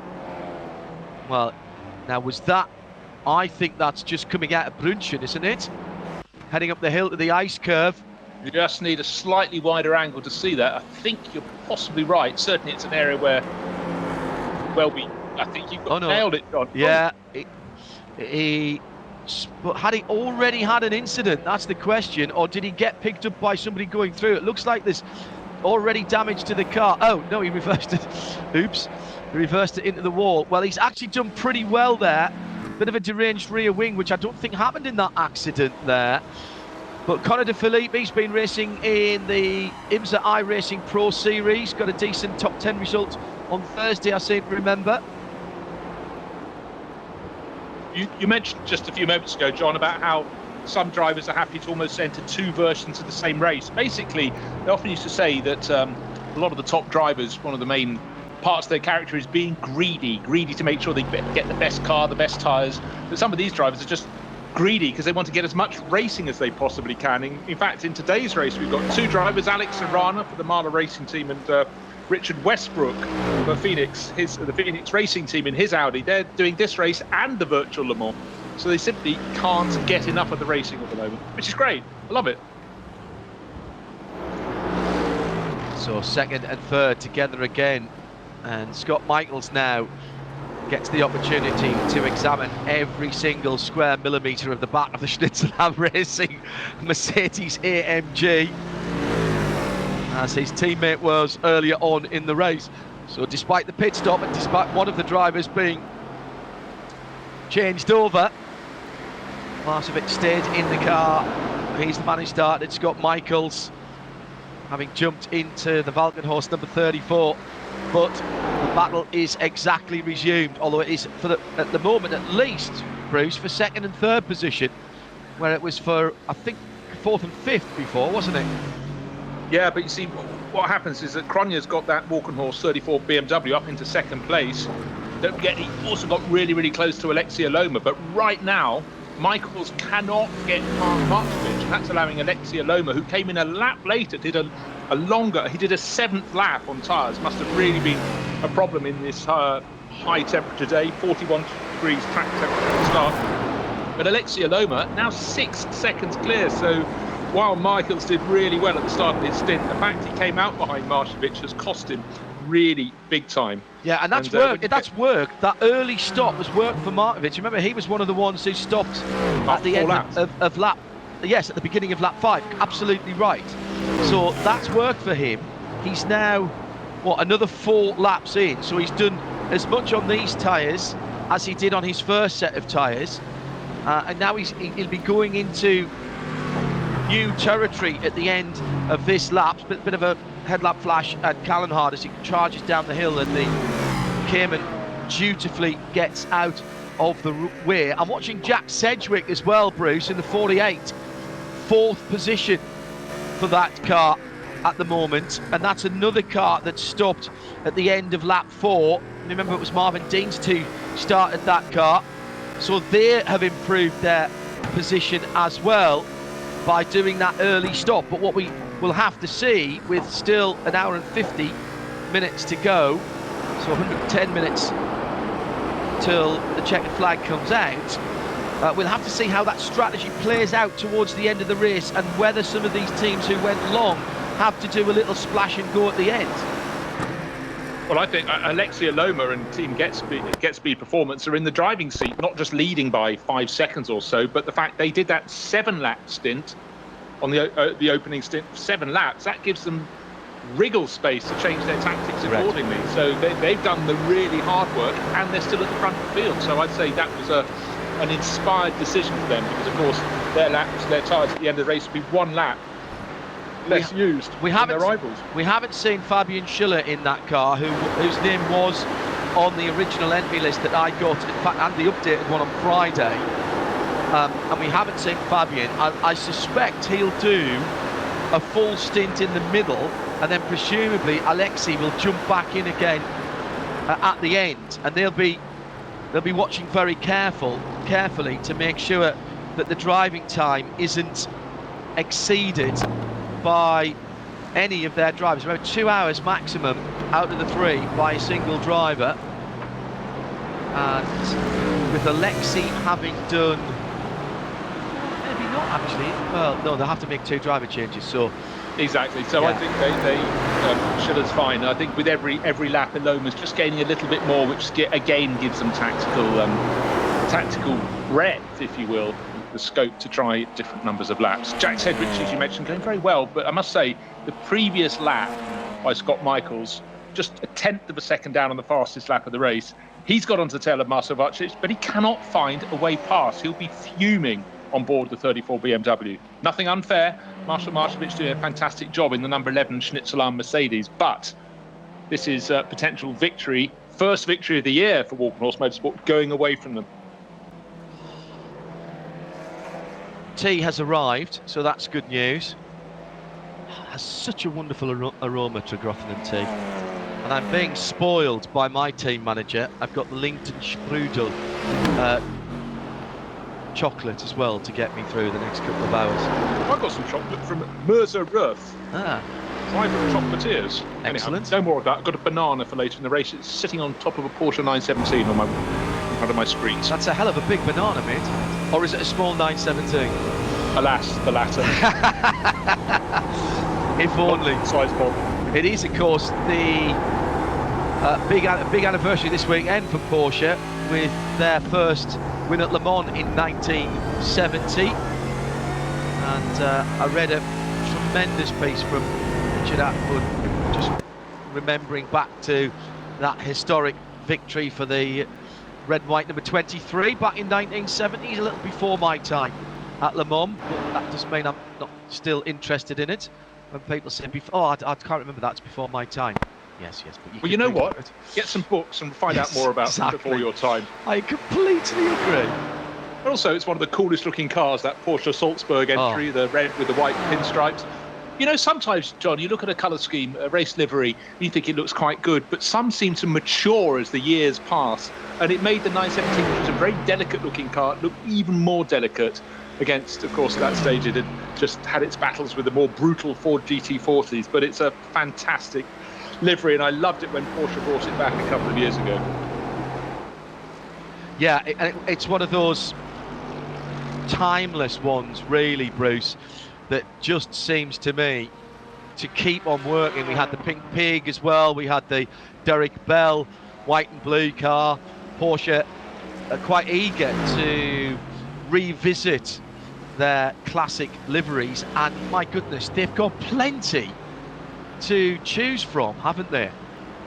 Exactly so. And for Porsche Salzburg, of course, they had the flip one, white with the red pinstripes as well. But you see, it looked like a non-works livery, which indeed it was. But also privateers, when you run a team, you've got full scope. You don't have to link into any corporate colours. And that's why some of the best ever liveries, to my eye, are those that were entered by the privateer teams, particularly those that had a benefactor who could underwrite all the bills. You didn't need that nasty writing all over the place. And of course, that was the sort of age back in the late 60s, early 70s. And I think that's why that livery is so much loved. What is happening? Schnitzelarm still holding that second place. Still Scott Michaels being boxed up behind. But with every lap, you'd have to say, chance of Walkenhorst taking their first win this year. They've had a second, they've had a third. It's getting tougher and tougher for them. They've got to make that move into second and then pull away. It's Bruce Jones, I'm John Hindhoff. And an hour and 45 minutes, so not still even at half distance. Here's how it stands. The battle for second and third is just heading onto the Nordschleife right now, and they are 6 seconds near enough behind Alexei Aloma, who's been driving the Vodafone team GetSpeed AMG GT3 since the start of the race. He plonked the car on pole position with an impressive qualifying effort. So it's Markovic for Schnitzelarm, the light-coloured, almost the Manti Grello coloured AMG, isn't it, for Scott Michaels for Valkenhorst. Then 6.5 seconds further back, Jack Sedgwick has used tactics and speed to take that car up to the Manfilter team at HTP Winwood car up to 4th position, and they have done one driver change. Phoenix Max Hoffer is in 5th position in the 44, another 6.5 seconds further back, and then the same distance back to Team BMW back the 107, and it's Niels Koch behind the wheel of that car. Ben Tuck has taken over the number 35 Valkenhorst BMW in 7th position. Mirko Bortolotti introduced into the action for E-Team WRT. The 88 car is in 8th. Marvin Otterbach is in 9th. And rounding off the top 10, the HR BMW Team Green Hell BMW, that is Jens Klingmann in the 10th position in the 112. Porsche Cup, Simon Grossman now leads for Sim RC Cup 2 from Asher Racing's Martin Girac. That's 276 from 227, and all of a sudden there's 11 seconds between those two cars. Black Falcon another 6.5 seconds further back in 3rd. That's the Porsche GT Cup category. That's effectively the Porsche Carrera Cup cars. We've got a new class this week, which is SP10 GT4. That's combining the Porsche 788 GT4 Club Sports and the BMW GT4s, the M4s. That's a brand new car for iRacing. And the top 4 positions are held by Porsches. Sindre Setsas back to the front after his pit stop with Core Sim Racing.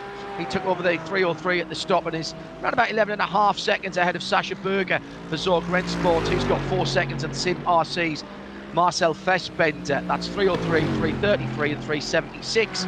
Then Team RSO led for a little while, but they did also pit stop the 397, but they've got around about 6 seconds on the first of the BMWs, the 301 from Team Huizingveld.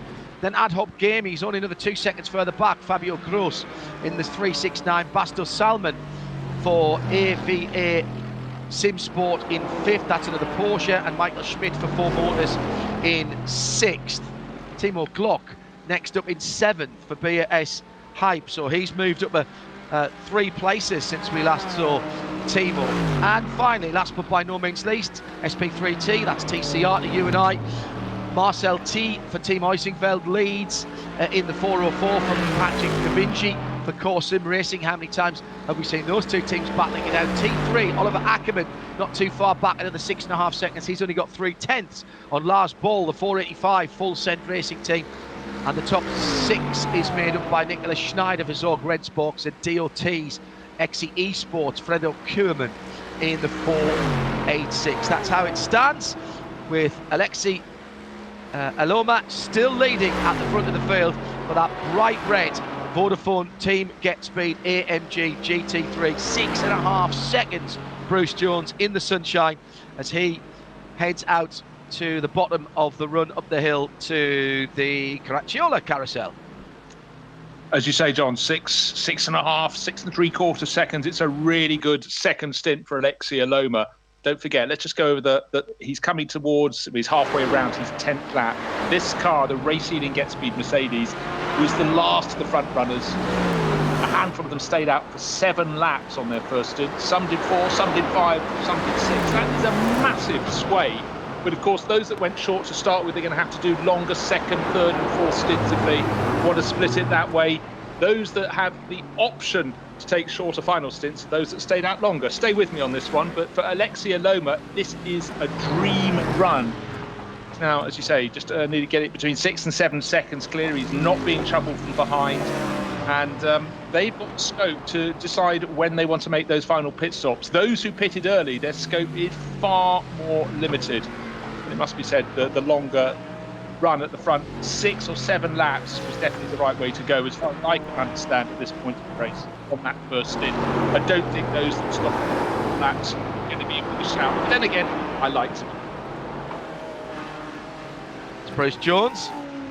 Saw Gren Sport Sasha Berger trying to close down the white tangerine of Sindra Sestas. He's got another one of the Asher Racing livery cars in behind him. That's Marcel Fassbender.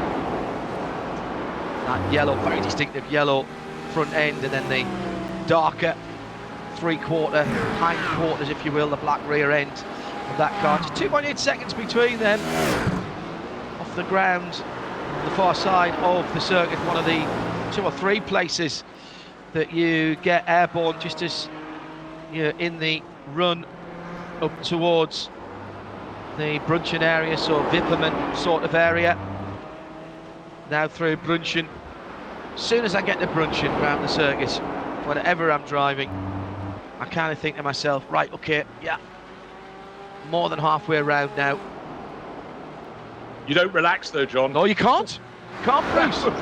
You can't even relax along dotting a her, because someone's normally going to be around you. But well, and also you've got to steel yourself for that ridiculously quick entry into the end of the lap through, Tiergarten and the last chicane.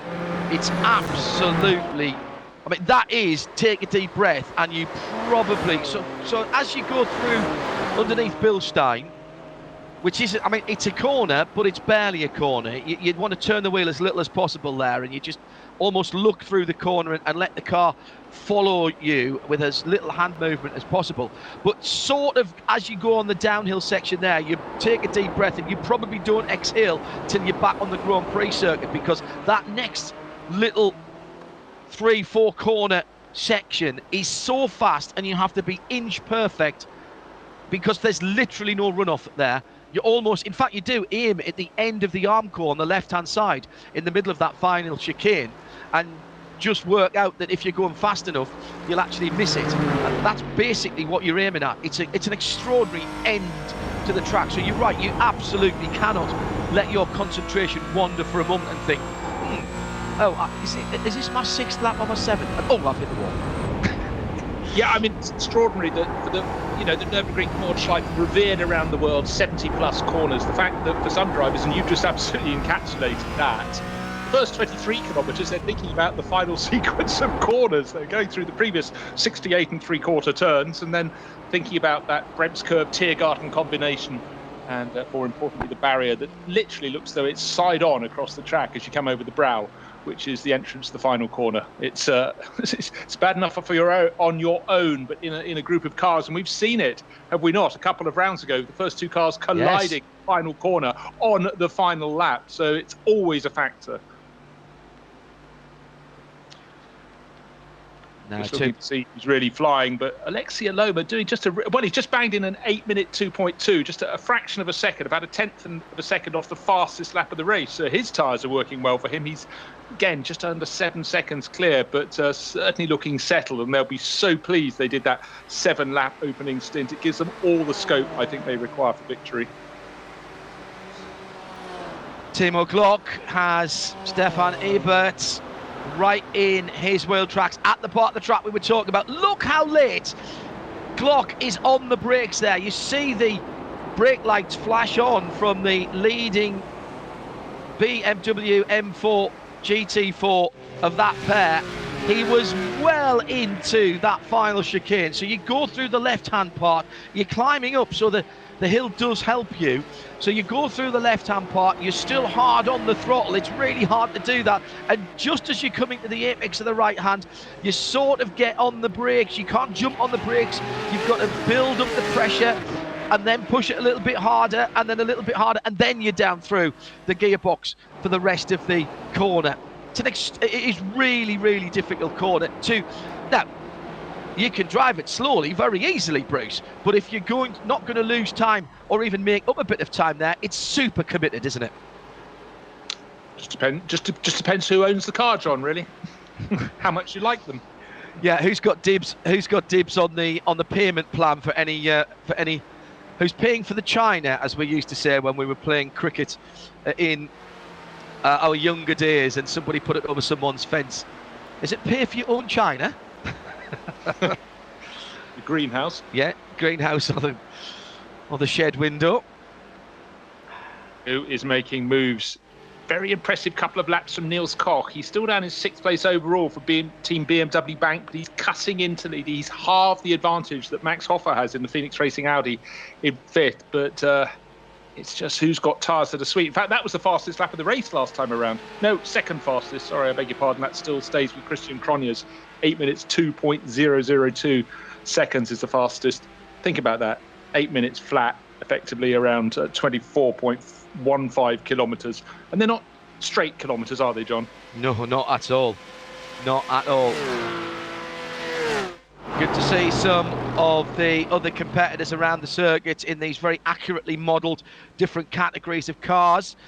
At the front, Alexei, well, I could have put this on a hotkey, couldn't I? Just could have recorded this earlier. Alexei Aloma for Vodafone Team GetSpeed, still leading. And that lead, Bruce, just starting to ease out a little bit now. Marcel Markovits and Scott Michaels less than a second behind them, but now 8 seconds behind the bright red Vodafone car. Yeah, the other thing that's worth pointing out is that Scott Michaels, after all his attempts to get past Markovits, is nearly a second down. So Markovits can relax a bit. But the previous lap, we're just talking about it, I mean, it's 2.2 for Alexei Aloma. That's why he was able to stretch that advantage by 1.5 seconds. And that's pretty good at this stage in the race. Some of the teams will be thinking about making their second round of pit stops. We've got 10 laps on the board. Some stopped at the end of lap 4. So those that want to do sixes, and most of the teams will be doing 6-lap stints, will need to start coming in this time around. Just trying to see if anybody of the top runners has been in the pits for another visit. Well, certainly poor old Rene Rast. They've done 3 pit visits, but I think they actually started from the pits. Could be wrong, 133. No, I'm not sure about that, actually. Look back at my notes, they probably started at the tail of the pack. But anyhow, good to have Rene competing in the top class.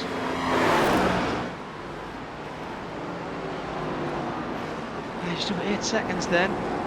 Still Jack Sedgwick putting in decent times as well in 4th position. Keep an eye on that Manfilter Team HTP Winward car in 4th, as he was one of the early stoppers. Took over from Marvin Dienst at the end of the 4th lap. Coming to the end of lap number 11 now, so that we'll start to see, Bruce, shortly how the tactics are going to play out from some of those early stoppers, and whether they're going to do 6-lap stints to bring the cars home from here, or whether they're going to try and stretch it to 7 laps, and those 4-lap stints will take them to the 23, 24. Even if we were to go to 24 laps, that would work out with 7-lap stints from here. Yeah, we've already actually started to have some runners make that second round of pit stops. I just mentioned it. Those that have done so, Michael Bazook is now in the Adrenaline Motorsport BMW. Søren Galodji, the Ring Fitzia Sim Racing entry as well. They've made their second pit stops. They probably were the group that did 4 laps on the opening stint. They might have stretched it to 6 or 7 for the second.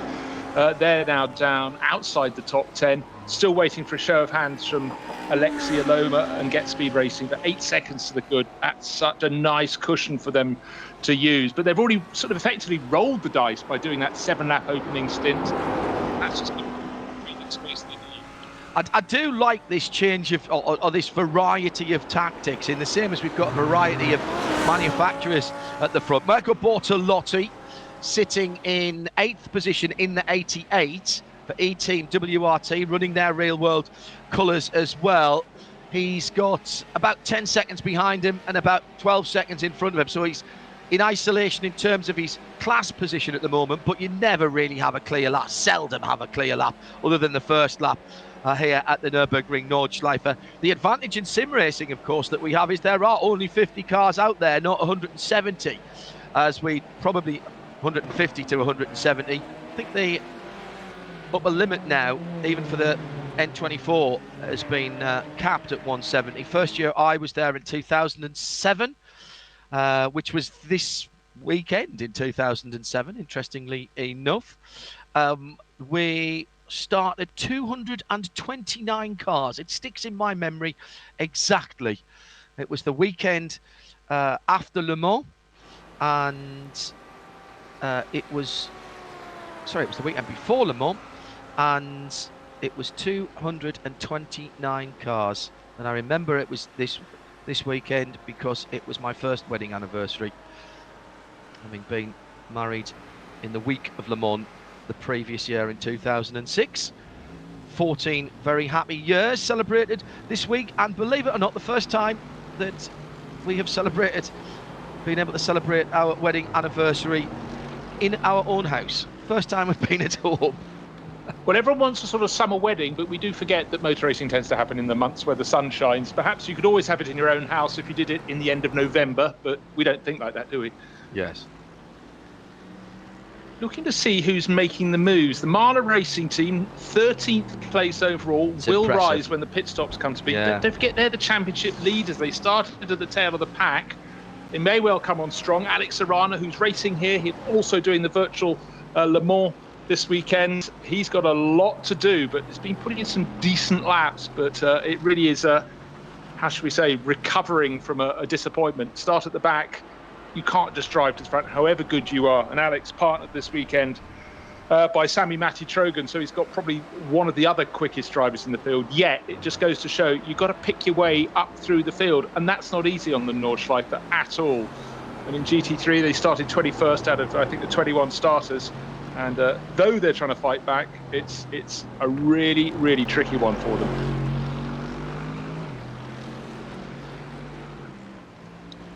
So Bruce, sorry, go ahead.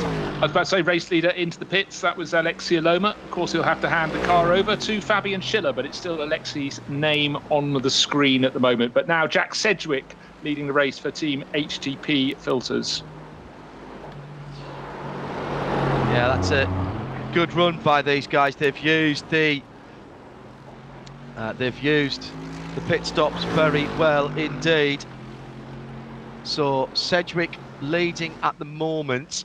So was that a stop there by the Vodafone car? Yep. Good. Okay. Sorry, took my eyes off that. No, so did I. I was checking something else, scrolling down. So the second stop has been made. So they did 7 laps and then 4. Okay, so they've got their short stint in, and now they can control it to the end of the race. Now, so that would suggest to me that so this 4-lap stint that we saw, we've seen it now in 2 different places tactically from the teams, with some of the teams doing these 4-lap stints. The short stint, as Bruce was describing it earlier on, was done at the start. We've seen sometimes teams do a 2-lap stint at the start. Certainly Agustin Canapino and Alex Arana did that for a couple of races in the Audi, didn't they? And they made sometimes that work they had damage though, John. Yes, sometimes that's true. Damage. Remember that Canapino was leading, I think, about round 3, and he was taken out halfway around the opening lap. The rest of the pack came through. The car was clattering off the barriers, and so they had to serve the time in the pits to get that damage sorted. Some of the other damage that drivers have picked up over the course of this series in the individual races, they think it's all right. I can run my normal stint. It may be slowing the car slightly, but I'm not going to come in for an extra pit stop or a very early pit stop and ruin our tactics. I have news from GetSpeed, and thank you for tweeting at RSL_studio. My entry list earlier on had, in the week, had Fabian Schiller involved. Now, Fabian's not been able to join us this weekend, and because of the fact that there is no pro real-world driver in GetSpeed, they're doing a lone wolf race with Alexei. So Alexei's going to do the full 3 hours, which is allowed but they have to serve a drive-through. They knew the rule, and we just have had a chance to fulfill it, say get speed. So they've come in and driven through, so that wasn't a pit stop in the fullest sense of the words, Bruce. Sadly, they said all of our drivers aren't available this weekend. Let's see how this works out towards the end. So yes, that was a 4-lap stint, but it will become a whatever it is to the next stop, because there would have been no service allowed there for the Get Speed team. So that's an extra trip down the pit lane with no service, because of the fact that Alexei Aloma is doing the race on his own, and that is one of those supplementary regulations that we were talking about. They knew that. They've advised the organisers of that, so Alexei will be doing the race to the end. So he's got to keep his concentration up, no mean feat there, and he has dropped track position without having the advantage of putting a new set of tyres and filling up. So that's their drive-through now completed. They can now resume, Bruce, their pit stop strategy for tyres and fuel. Well, congratulations there for Vodafone Team Get Speed, because just as I was saying that, I started thinking, well, that was a very short pit stop. It was a drive-through, because I was thinking, how has he managed to emerge in second place? Great answers, and again, it shows us the twists on the rules and the way you can play this. Another driver who seems to be down for singleton entry is, on my entry list, is Race Union Marvin Otterbach. He's 5th place overall, have yet to get a second driver this to him. Another one who looks like he's driving on his own was Dirk Muller, but Adam Christodoulou is showing that Black Falcon Mercedes. Adam, I think, is on board at the moment, but some way down the order. Yes, he's down in 15th place in class, 8th place overall, but I'll keep an eye and see if anybody else gets into the 87 Audi for Race Union. But right now, Marvin Otterbach doing a decent job there, but at least now we have explanation of how Iloma's served the 2 pit stops, and yet he's in second place. Yeah, exactly so. Busy weekend.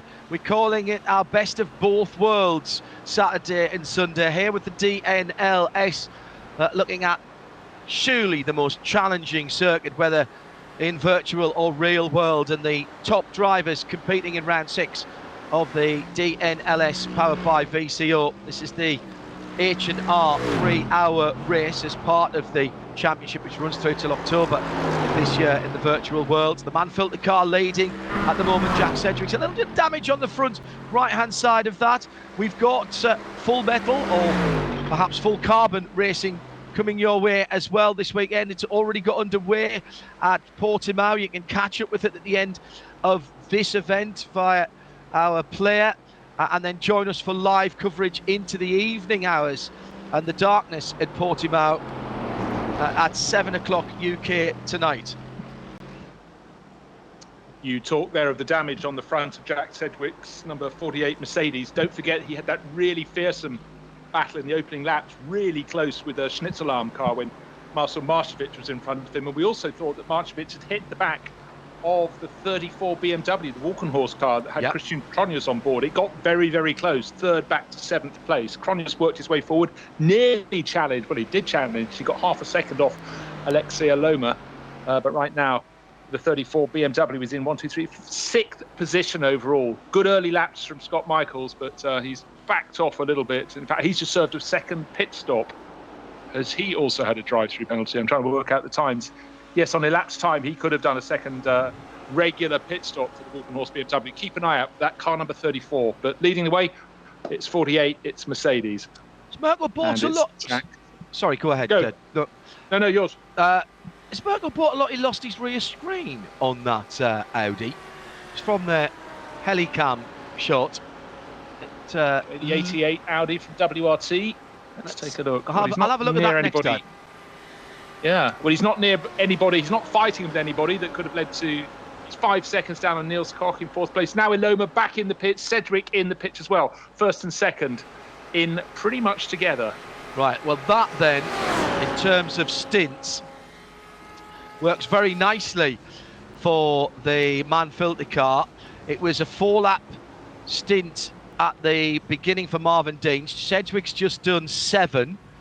And is he getting out of that car, or will Jack do another stint in that machine? Remember, Marvin or another. Actually, there's only 2 drivers against that one, isn't there? Yes, there is. There are. Yeah, did Marvin do 4 or 5 on his opening stint? I think he might have done a 5. Stand by. Yes, he did do a 5. Yes, you're absolutely 5, right. and then because the ones who did 4 aren't really featuring at the moment. So he did a 5, then a 7, because they've got 12 laps on the table. There we have it. Yeah. And Marvin will have to get back in that car at some stage to fulfill the 2 driver changes.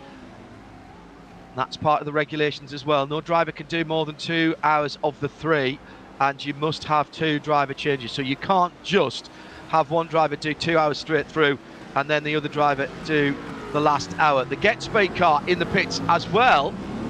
Now that was a proper pit stop because that car took tyres. So he also seems to he's out ahead of the Man HTP car. Yeah, that's crucial. Well, came in behind, out ahead. And that will be down to presumably putting a little less fuel in. Because remember, he only stopped Alexei only stopped for fuel at the end of lap 7. So he would have put a little less fuel in. The tyre stop is a wash because it takes exactly the same time. In the simulation here, it's assumed that all of the tyre changes are equally talented and all cars get the same time for 4 tyres and everyone must take 4 tyres. The fuel, and this isn't always the case at the Nürburgring, the fuel flows at the same rate, so the only difference would be how much fuel has gone into that car, because that's normally just a pistol grip petrol station type pump, and they are closely monitored. And that is the reason that in the real world we have timed pit stops to help mitigate the fact that some pumps, which by the way, one pump serves 2 garages, can have up to 8 cars in 2 garages, in each garages rather, and not all pumps are equal, so that's why you have a minimum pit stop time. You see quite leisurely pit stops in the Nürburgring 24 and the DNLS, the Nürburgring Langstrecke Series. It's just to even that out a little bit. I have to say, in the Creventic series, their fueling is done off-site, which I think is going to be how, or out of pit lane rather, which I think is going to be partially how they do the NLS when it returns, Bruce, because I saw a pit stop, a pit lane map that was rather interesting. You drive down the pit lane through a garage and then into the paddock and you service at your awning, effectively. Yes, effectively there's a fast lane and there's a service lane, and you do a big loop around the paddock, then you come back out again through the neighbouring pit garage, back into the pit lane and proceed. It's a lovely map, very colourful and very clever indeed. So the teams will keep their transporters and their awnings out the back and work from there. So again, it shows people having to think on their feet, trying to get us racing again. Yeah, good. And the fact of the matter, June the 27th, exactly what we want. Engines fired up this weekend for the first time at Portimao. The first action, I think, effectively since proper racing action since Daytona back in January. And the green shoots are there, and I can't wait to have the full field of monsters coming out to play here. But I think a really, really cleverly thought through arrangement. I like it. Again, some circuits, they don't have a big enough paddock to do that. No, exactly. Sit on a nice patch. Yeah, Didn't really do that at Imola. Well, Imola's the next race for Creventic, and that's in a couple of weeks' time. I think that's in mid-July, and I'm waiting to. Sorry, no, that's Monza. Monza is mid-July for Creventic in the real world. Rather splendidly going back to Italy, which suffered so badly at the start of this terrible crisis with COVID-19. Talk of Mugello getting a Grand Prix, a Formula One event as well. Which I thought was mere romanticism, but hearing more and more from a number of sources. Stay tuned to Midweek Motorsport on a Wednesday night as we get more on that. But hearing more and more that is looking likely easy to control. One road in, one road out. Closed doors event, of course, and many circuits all around Europe making sure that their Grade 1 Formula One race licence is signed off by the FIA. Portimao made sure they upgraded from the Formula One test circuit. Imola, as Bruce was mentioning there, they've renewed their Formula One Grade 1 licence with the FIA for another 2 years to give them the opportunity. Sadly, I don't think we'll ever see Nürburgring Nordschleife again, and probably just as well, Somebody was mentioning Le Mans and the Bugatti circuit, whether that could be upgraded, and whether we could do a double header in September. F1 cars would have to cut around an awful lot of parked up trucks and marshals vehicles in that. We've still got an hour and 16 minutes to go on the Nürburgring Nordschleife, round 6 of the DNLS.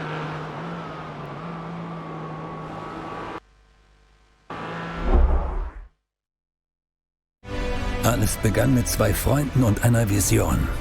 Unsere Initialen stehen für Qualität und Fortschritt. Wir schaffen den Technologietransfer von der Rennstrecke auf die Straße. Wir fertigen Gewindefahrwerke, Sportfedersätze, Stabilisatoren, Distanzscheiben und Gewindefedern zu 100% in Deutschland. Wir arbeiten mit Herzblut und Hingabe für diesen einen Moment. Wir sind Motorsport. Wir sind H&R.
Sights and sounds of the Nürburgring Nordschleife for round 6 of the DNLS.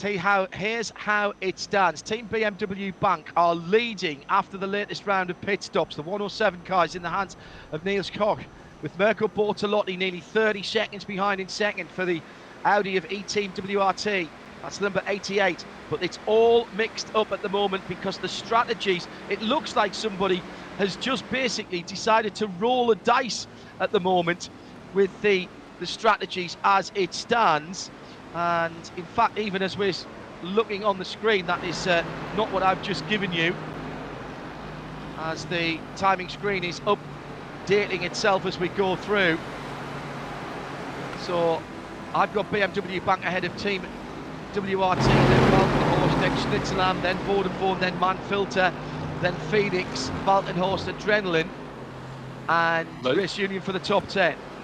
Yeah, those top two, Koch and Bortolotti. Koch just banged in the fastest lap of the race, almost 8 minutes flat, but both Cox and Bortolotti for Team BMW Bank and WRT1, they owe us a pit stop. They only have one lap, a pit stop against their name. Who's flying at the moment? Alexia Loma. Remember that name? Yes, he started the race. He's doing the whole race. If you're just joining us, the team, Get Speed Performance, had to serve a drive-through penalty because unfortunately Fabian Schiller, who was penciled in to be part of the partnership, not here. So all 3 hours being done by Alexia Loma. He's down in 5th at the moment, but that once those pit stops are shuffled through, and bear in mind he's had 3 visits so far with that drive-through penalty, he should be back towards the sharp end, but maybe not just immediately. I think we could have the 34 Walkenhorst BMW listed as the race leader.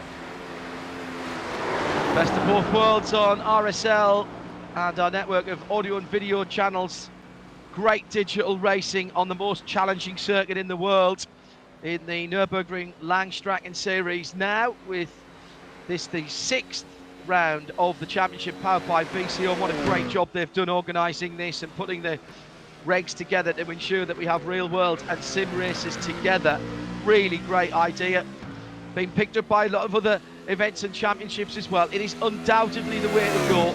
Remember, sim racing's been happening for a very, very long time. It has an established community, like the guys at Racesport.tv, who are providing us with the coverage, and who we've been working with on a number of other events as well, like the guys from iRacing, Drew Adamson, Cisco, and the guys in Boston, Massachusetts, who we've been working with on the IMSA side of things as well.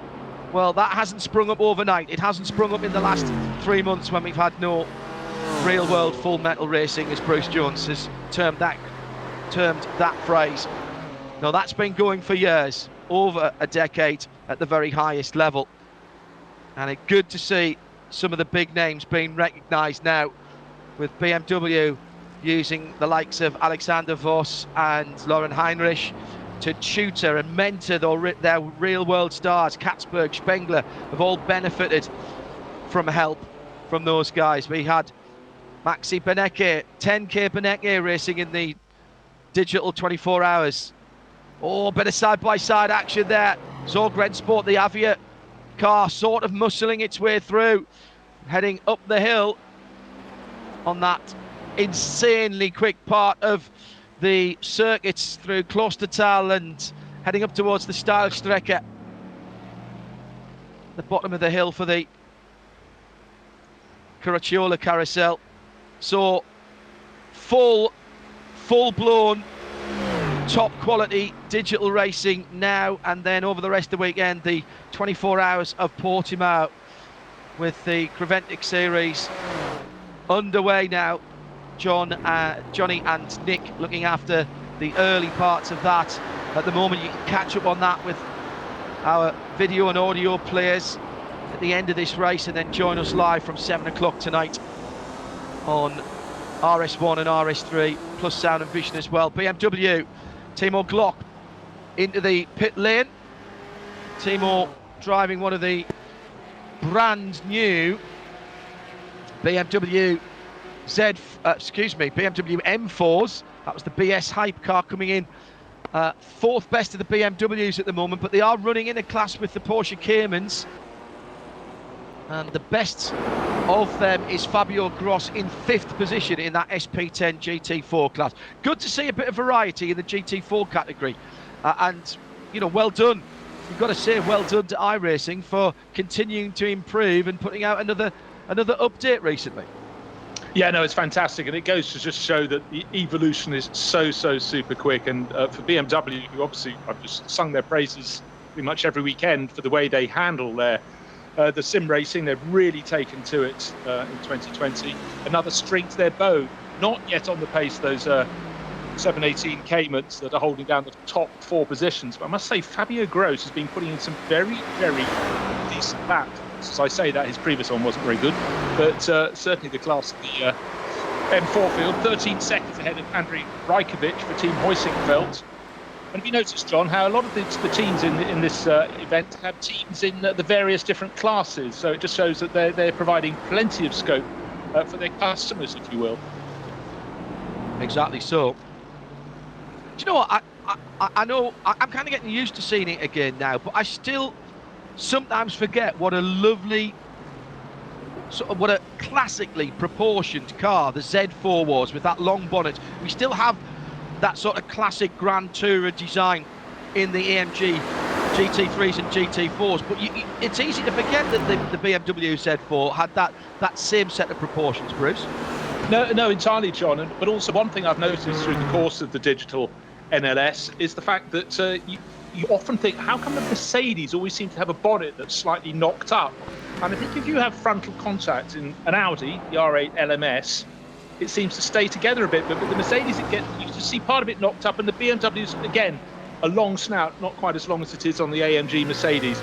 You can see their frontal damage much more, and I guess that is incredibly realistic. You have the longer bonnet, it's got more scope to be knocked out of true. It's maybe not quite as, I suppose, sort of strength in a straight line impact. But they're small things, but you think about out of dotting a hoa, coming back to the bonnet, slightly up the side, giving drag where you don't want it. And you know what? In this gaming with VCO, that will be super accurate in terms of the aerodynamic. So keep off the other cars. Yeah, I love the proportions of the Z4, which was the car which started all the success in the real world, winning Spa 24 hours, Nürburgring 24 hours. Great. Just looking down through the timing screen at the moment. And by the way, if you are following along on... Oh, spin right in front of the leader. The erstwhile leader, should I say. Alexei Aloma, the pole man, just coming out of the Schwalbenschwanz towards the end of the lap, and just riding that outside curb a tiny bit too much, and a real heart-stopping moment for the now 5th place former pole sitting and leading car of Alexei Aloma. Remember, he's driving on his own, so he's had to do an extra pit stop with no service to drive through effectively. He's got Marcel Markovits in his sights now, Bruce. Yeah, and the race leader, the effective race leader is Scott Michaels in 3rd place, because we've just had the top 2 cars, Team BMW Bank and WRT Audi, coming in. They are only now making their 2nd pit stops. They've done 2 batches of 7 laps. Bear that in mind. That could bring them in strong in the latter stage of the race. So 1, 2 and 3 will be 34 BMW, 11 Mercedes, and the man on the charge, the Vodafone Mercedes. And that could so easily have been taken out with that spinning car, John. Well, Kenneth Gulbrandsen is back in the Team WRT car, but that car hasn't moved yet. It's off to drivers right here. So Kenneth will rejoin Kaika Schubert for Team BMW Bank. And out. Scott Michaels goes across the line. Markovits goes across the line. Aloma goes across the line. And the 2 cars are still in the pit lane. We've got enough data now to make a prediction, Bruce, of 22 laps. So 8 laps to go from here. Now, I have a suspicion that we're on the cusp of 22 or 23 here, so another 7-lap stint is not going to be enough for those guys who have just stopped. That will not be their last stop. But then again, Scott Michaels, Markovits, and the 3rd place car, they can't get to the end either from here. So everybody, I reckon, has a stop to make in that top tranche of runners. It's great. The opening rounds of this championship, John, we had pretty much a standard format, 7 laps, etc., etc. But this time around, we had people after 4 laps coming in, 5, 6, and 7. How can you have that much scope? But I think what we're looking at is a really strong run from Walkenhorst, but my money's still on the Vodafone Get Speed Mercedes runner. Top 4 cars covered by just over 4 seconds, but Aloma is the one who's likely to make the moves. In fact, he was a second and a bit quicker than his rivals last time around. So you could say that Scott Michaels and Marcel Markovits are on borrowed time. Markovits has done all the running so far. He's listed as having 2 teammates, new face Yves Volter and Michael Brautigam, who we've seen before, but who's a journalist, actually, very successful racing journalist in the sim world.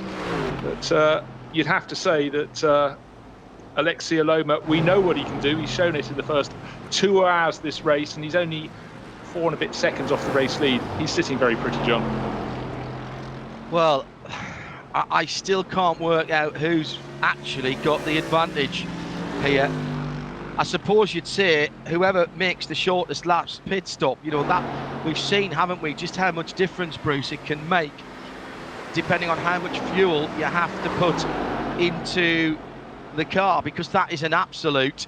Everybody, if you put fuel in the car, has got to put tyres on. Whether you've got a 4-lap stint or a 1-lap stint, you're still going to have to spend 28 seconds or so putting tyres on. Your pit lane delta, the transit time down the pit lane, doesn't change depending on how much work you do. What you've got to be careful of is that you don't by accident put too much fuel in, and that you do have control over. You don't have to put a full tank in every time, and whilst the tyres are going on, you get a little bit of damage repair done automatically.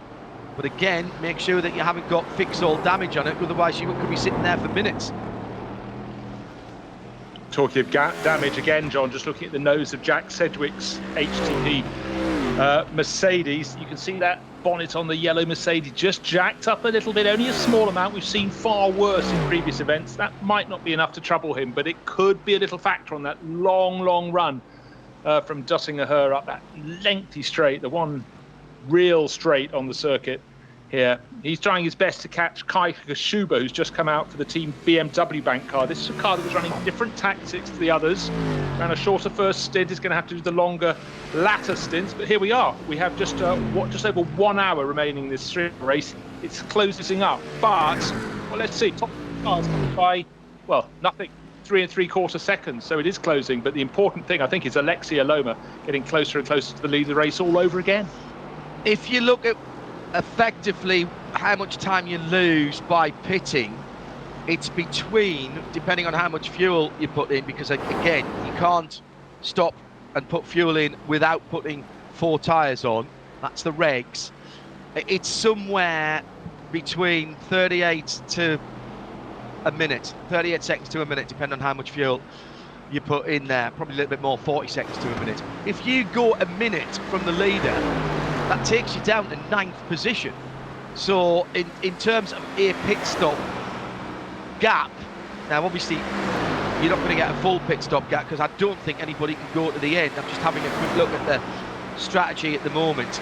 Anybody who stops... they've also 2 pit stops, John. They can't go to the end. No, exactly. You'd have to do 7-7-7. No, you'd have to do 7-7-8, wouldn't you? Yeah, you'd have to do 2 7s and an 8. And John, also on top of that, was Alexia Loba, one of only 3 of the top runners that did a 7-lap opening stint. Yeah, correct. Gil Branson, I think, did a 7 as well, didn't he? Yeah, he was running. He was promoted to 2nd place, and had been 2nd in the very early laps of the race. Fell back to about 5th or 6th, up to 7th. But where's his car? It's down in 8th place at the moment, 53 seconds off the lead. But Jack Sedgwick is in 5th. Moments ago we had 10 and a bit seconds covering the top 5, so it's good. Yeah, I like it. Sammy Matty-Trogan was another one who he started from the pit lane, of course. He did a 7-lap stint. Alex Arana, did a short stint, did one of those 2-lap stints that we've seen them do before. Then he did 5, and now Sammy Matty's back in the car. I've got a feeling they should have done one more lap before Sammy got into the car, then they would have done their last pit stop, but I think they're going to be a lap short here.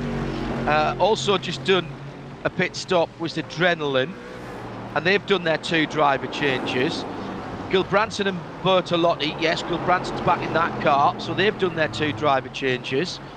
Team BMW Bank has got Kai Kashuba behind that, so they've had 3 drivers, so that's 2 driver changes, perfect. Spengler, Niels Koch, and now Kai Kashuba, so they're okay there. Scott Michaels is in, so they needed to change drivers before the end of the race. So Scott has done what did he do?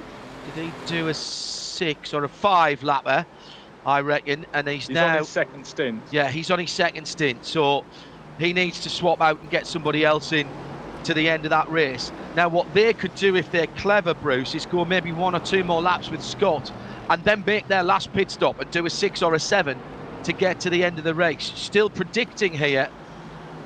Oh, the cusp has gone the other way, and the teams will know this. They use strategy software as we do here in the Global Broadcast Centre.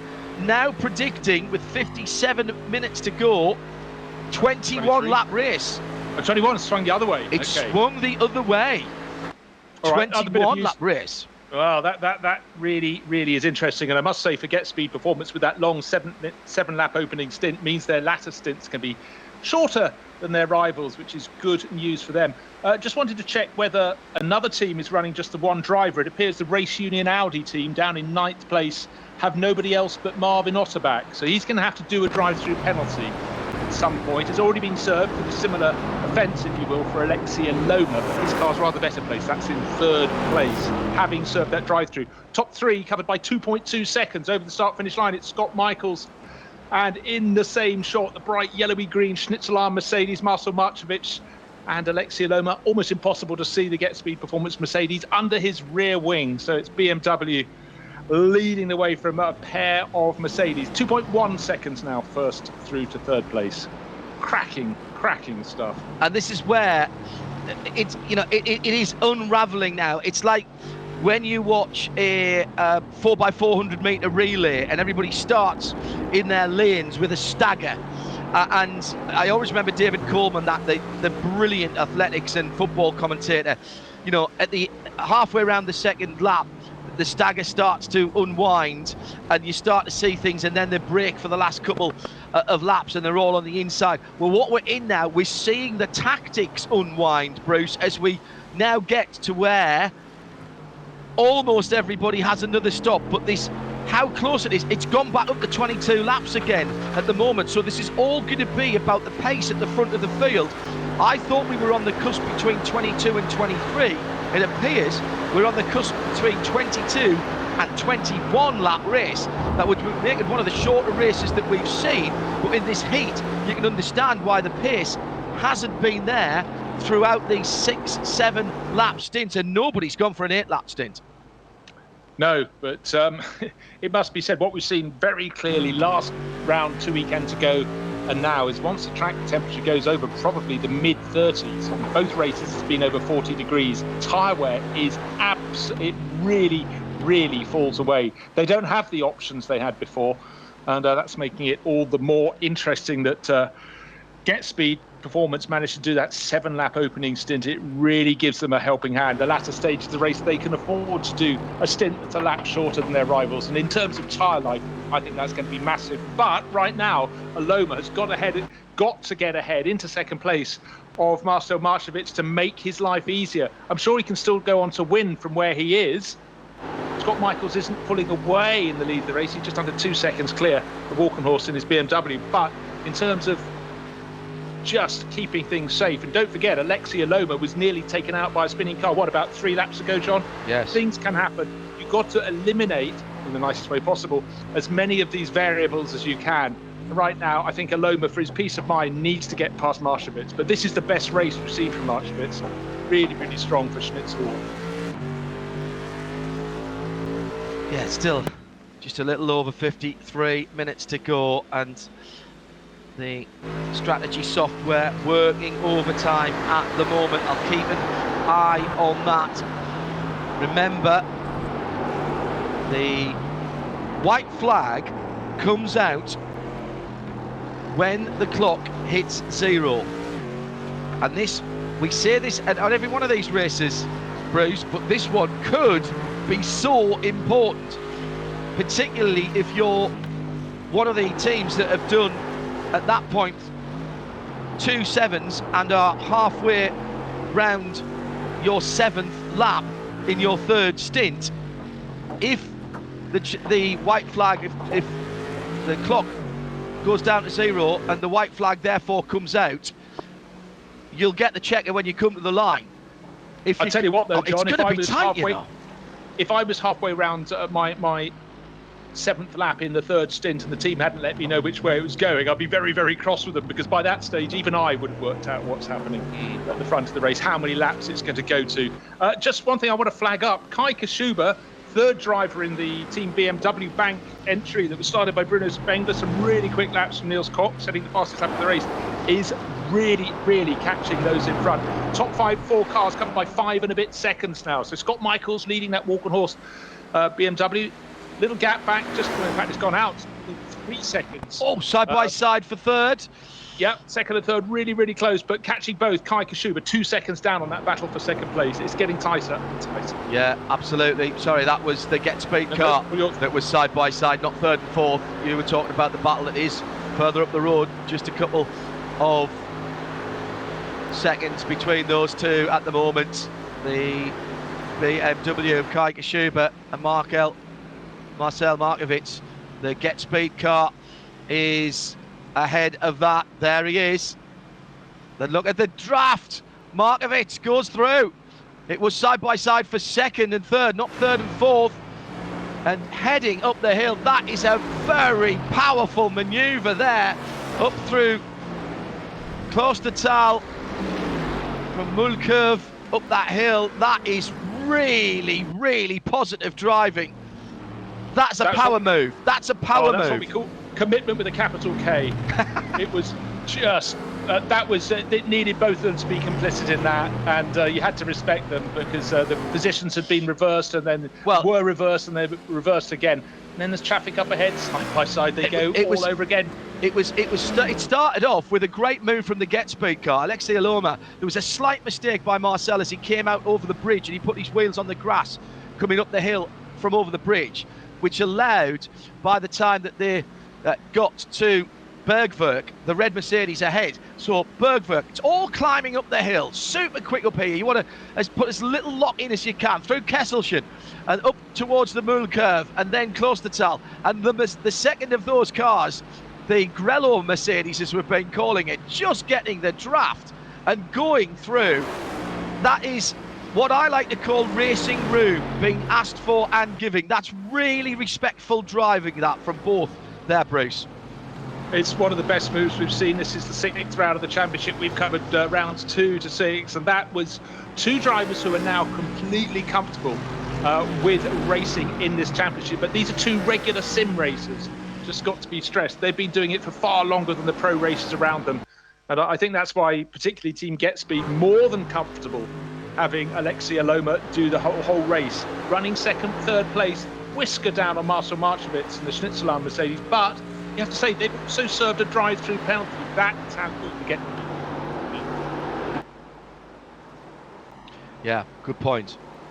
And they're working the traffic very, very positively. But if there's a slip-up, in fact, Kai Kashuba got close to their tail, but now is 2 seconds back. But it's only 4.4 seconds first to Scott Michaels and his BMW back to Kai Kashuba in his BMW.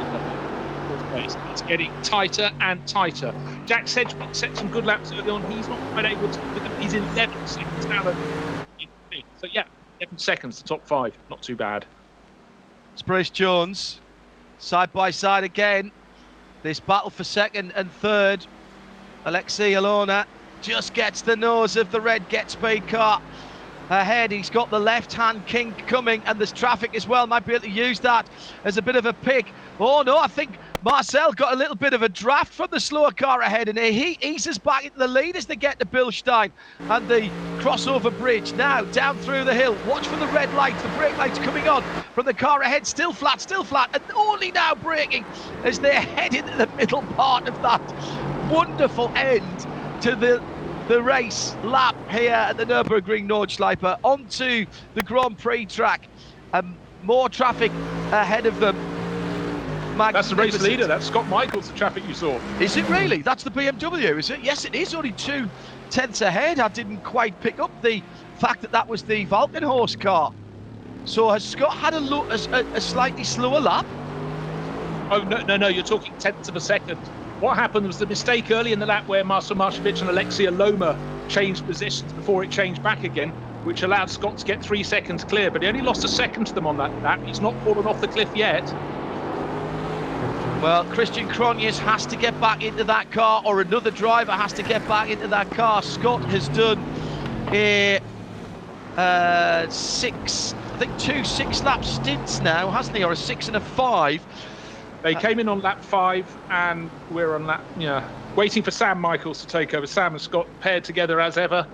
It's gone back up to 22. Gone back up to 22 laps predicted. But that will change, of course, as these leading cars take a stop, if they need to take a stop.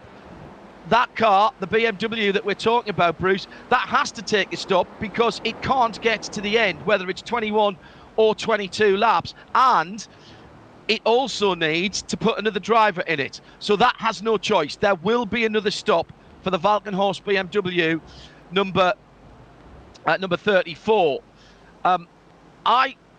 I'm looking at Alexei.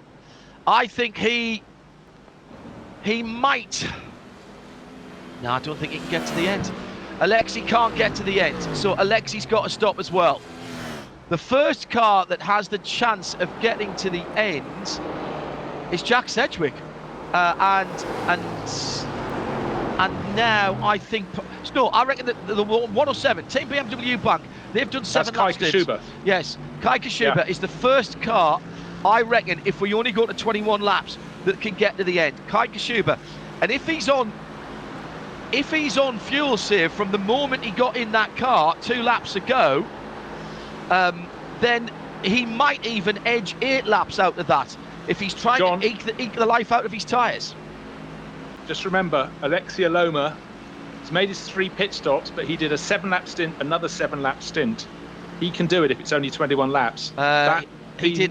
Or did he do a 7 and a 6? I think it was 7 and 7. Oh, hang on. He did a 7, and then he came in for his drive-through. So that's what's confusing. No. Yes. Get Speed Performance are in the driving seat. They're also just 1.3 seconds off of the lead of the race outright. So they had that really good opening stint by Alexei Aloma, who handed over to Alexei Aloma, and Alexei Aloma took over the 3rd stint. So they've kept it consistent. Yeah, but I reckon he was in he did that 1-lap stint between 11 and 12. So I don't think he can go to the end, Bruce. Was it not between 12 and 13? But actually, even so, that should leave. Yeah, that still leaves him 1 lap short. Yeah. I know Stand by in the pits. Stand by in the pits. It's going to get busy. I know that Connery's listening. Can you give us the stint length on the number 2 Vodafone car on the graphic, please? We're getting ourselves a little bit confused about his drive-through and his pit stop, and he'll have the absolute on that. That's the number 2 Vodafone, what the stint length is at the moment. I'm sure he will, John. I have this image of Connery as like an octopus at the controls. So many things he needs to bring up for us to look at, and just does a masterful job. So wait to see what Connery can provide. But what I can tell you, first back to 3rd place, which is Scott Michaels via Aloma to Marchevich. It's under 3 seconds now, under 5 seconds, all in for the top 4 for Kai Kashuba. Under 11 seconds still back to 5th. So it's staying fairly even, but the pace at the moment is with Aloma, I feel, in 2nd place. Actually, fastest stop back was the one in 4th place, Kai Kashuba last time round, did an 8-minute 1-second lap. But then catching one thing, John, in getting past is quite another, as you've seen around the bush. It's going to be tight either way. It is going to be tight either way. It's back up to 22 laps, or it remains at 22 laps with just under 44 minutes still to go. Bruce Jones and John looking down the classes, John, and Martin Asher just dived in from the lead, said that many times this year, of the Porsche Cup cars. So they're all starting to make their final round stops. Of Good point. Well. Yeah, and remember, they're actually, is he still on the overall lead lap? Yes, he is.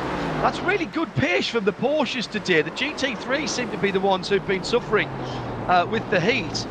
13th position as Asher Racing's Martin Asher comes in from the lead of that, and he's only 5 minutes down on the leader, which of course is not a full lap here by some margin. So he's 2/3 of a lap down. Oh, mistake in the carousel by the Alexei Aloma driven Vodafone Team Get Speed car. I wonder if he's getting a bit tired now. He's been behind the wheel for over 2 hours. And he just slipped out. He went into the Caracciola carousel just a tad too quickly. The car popped out on the top, and it's super slippy there in real life as well as in the simulation. There's leaves, there's dirt, there's gunk, there's all kinds of tyre debris that gets thrown up there, and there's simply no grip. And he did a very good job actually in not hitting the wall, and that would have been disaster. He's been out there on those tyres for 4 or 5 laps. So coming to the bottom of the hill of the Stahlstrecke, where the old test hill runs up there. As he comes up the hill, he aimed at the end of the advertising hoarding and drop in. He's just a little bit too quick. The car pops out, terminal understeer there, but he recovers very, very quickly and almost actually holds on to what was at that point 2nd position. He's dropped back to 3rd now. Horrible thing to have happen, but a great recovery by Alexei Aloma. That's why he's one of the best in the business. Bruce Jones. Well, a great save. So it's yellow ahead of red. It had been red ahead of yellow. Don't forget, Marcel Marchevich made a mistake 1, possibly 2 laps ago. Then we had the brilliant manoeuvre to get back round again, and they're having a fantastic scrap. But this is all meat and drink to Scott Michaels leading in the Walker Horse BMW. The gap was down to 1.5 seconds over Loma. It's now 2.1 seconds over Marcel Marcevic, and Loma for Get Speed is going to have to do it all over again. Maybe, in fact, he'll fall prey to the attacking Kai Kashuba in 4th place, who's been taking chunks out of the leading 3 cars. Now we've got 4 of them all on the Dottinger Hoa, but it's still the BMW in front. 2.4 seconds to good for Scott Michaels, but who is going to blink first? Who is going to come in and make the final pit stop? Kai Kashuba's got the fastest lap of the race now, at least that car has. 8 minutes, 0.5. We haven't had a sub-8 minute lap yet. That tells you about the conditions, because we normally would expect, Bruce, to see in the course of a race a sub-8 minute lap, and we haven't had it today. 8 minutes pretty much exactly for Kai Kashuba. I don't think he's saving fuel, so he will be 1 lap short. Race leader in. Now this will be the last pit stop, and there should be, they're all in. There should be a driver change for these cars as they come in now.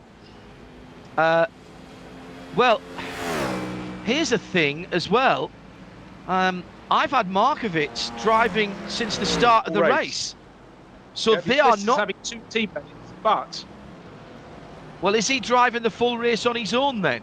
Because if he's not, they haven't done... this weekend. So he'll have to do a drive-through. I haven't seen Markovic doing a drive-through. This is very interesting. So we'll see. Well, Sam Michael's already aboard the Valkenhorst 34. So that's correct, and that car can go at the end. Markovic is staying in. So the Schnitzelarm Racing could be doing a 1-man band again. Valkenhorst 35 in. Ben Tuck and Kevin Volk also coming in for Phoenix. So Kashuba goes through into the lead in the Team BMW Bank 107. Now remember, that car has been doing 7-lap stints. Now, can he pace himself to the end to either do an 8-lap stint or to do a time that will allow the race to run out when he's on his race time to run out when he's on his 21st lap rather than going into the 22nd. If he can do that, Bruce, he's got the race won. Sedgwick behind him can't go to the end. Sedgwick can't go to the end. Heading out for that 8th lap would be a voyage into the unknown. It might be one thing earlier in the championship when the conditions were cooler, but if you've got it wrong, partway around the lap, your tyres are literally falling off the car. You could go tumbling out of the top half dozen, I would reckon. You might be the race leader at the start of the lap, but maybe 8 laps is too far. Maybe I'm wrong. Drivers will be looking at tyre wear. They'll be analysing everything they possibly can. Their co-drivers, the drivers who just got out of the car, will be keeping them informed as best they can. And this is where a sim racer experience is going to be absolutely vital. Kashuba at the moment, if we look down the top 10, and this is why I love endurance racing, and I love it particularly at the Nürburgring Nordschleife because of the length of the lap. You really, it's difficult to eke out an extra lap. We'll get to the battle in 2nd and 3rd in the SP10, the GT4 category. Look down the top 10, Bruce, and if you accept that the guys that Kashuba are racing, who have just done quote-unquote their last stops, are going to be the Valkenhorst car of Sam Michaels. He's got 1 minute and 20 seconds on that car at the moment. So that's a pit stop.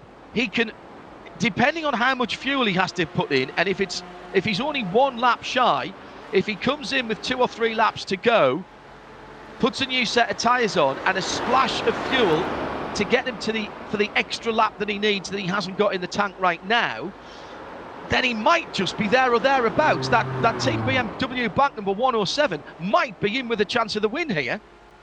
Well, they know what it takes to win. The last 3 rounds have been a 3rd, a 1st and a 2nd place for them. Yes, there have been a couple of moments there, like the winning car last time out being disqualified, but 3 podium results in a championship as tight and as competitive as this shows they really do know their stuff. But it's worth reiterating yet again, if I will, that the difference is now that we're having high track temperatures, it really has required the teams to think on their toes. And BMW Bank, they were slow burners, but every stint their drivers are being quick. The fastest lap of the race was set by their car, with Niels Koch doing that middle hour of the race.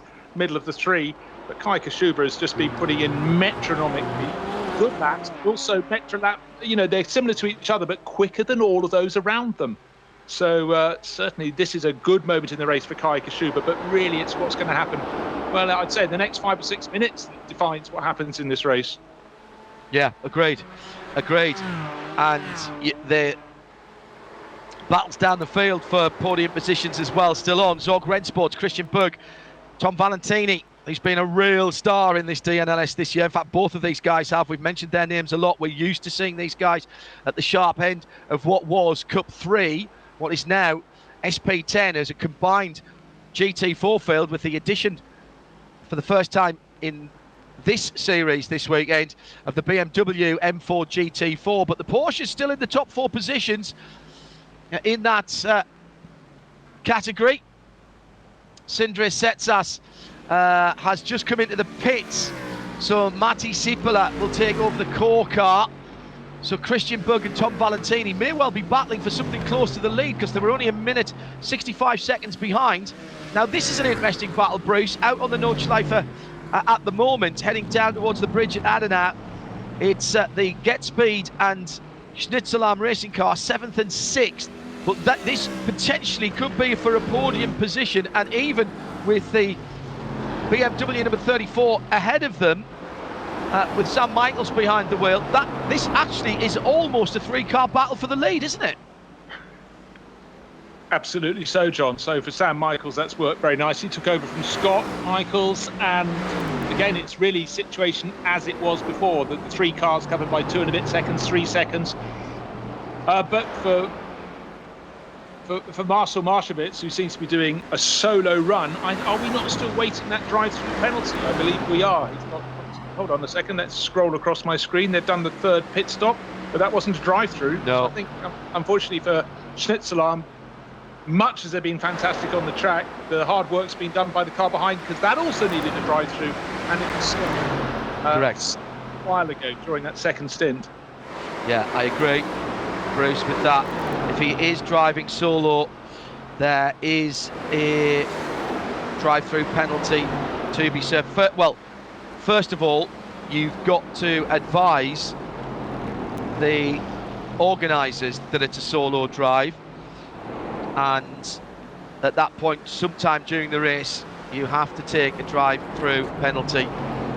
At the Caracciola carousel, traffic ahead. Oh, the leader goes wide. Leader goes up out of the carousel early, and that's really slowed down the BMW. And the top 3 are absolutely together as they go past one of the Audi TCRs, and now heading out of the carousel and up towards Hohe Acht.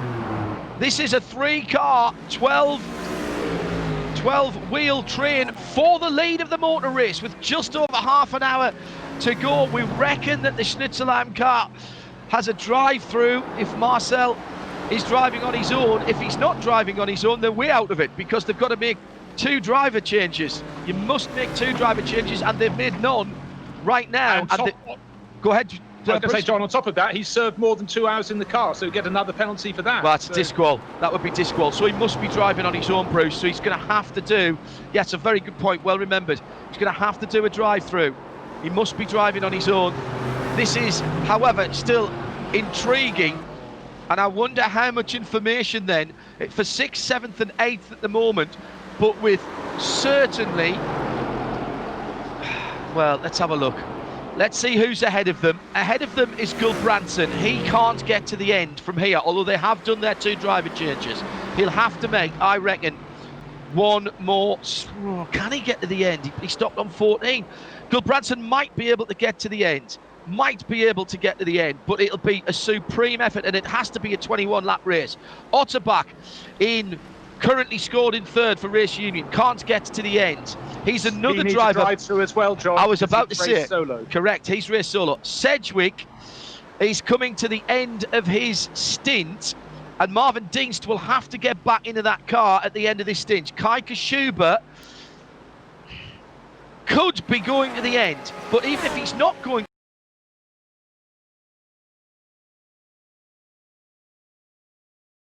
on anybody else, but what's he got on? Otterbach's got to do a drive-through. and another pit stop for fuel. So what's he got on the 88? Can the 88, let's see as they go through. Kashuba goes on to lap 18 of what we think at the moment. The computer is telling us at the moment it's 22 laps. So at the moment, it's this one and 4 more at the end of this long lap. So Otterbach is 1 minute and 7 behind the leader.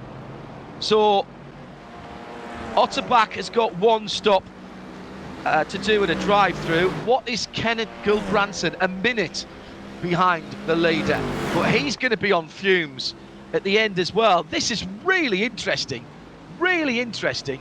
It is, because Kai Kashuba has never really been that close to the leaders, but he's lapped faster than anybody else the last 4 or 5 laps. That is why he's putting clear of Jack Sedgwick.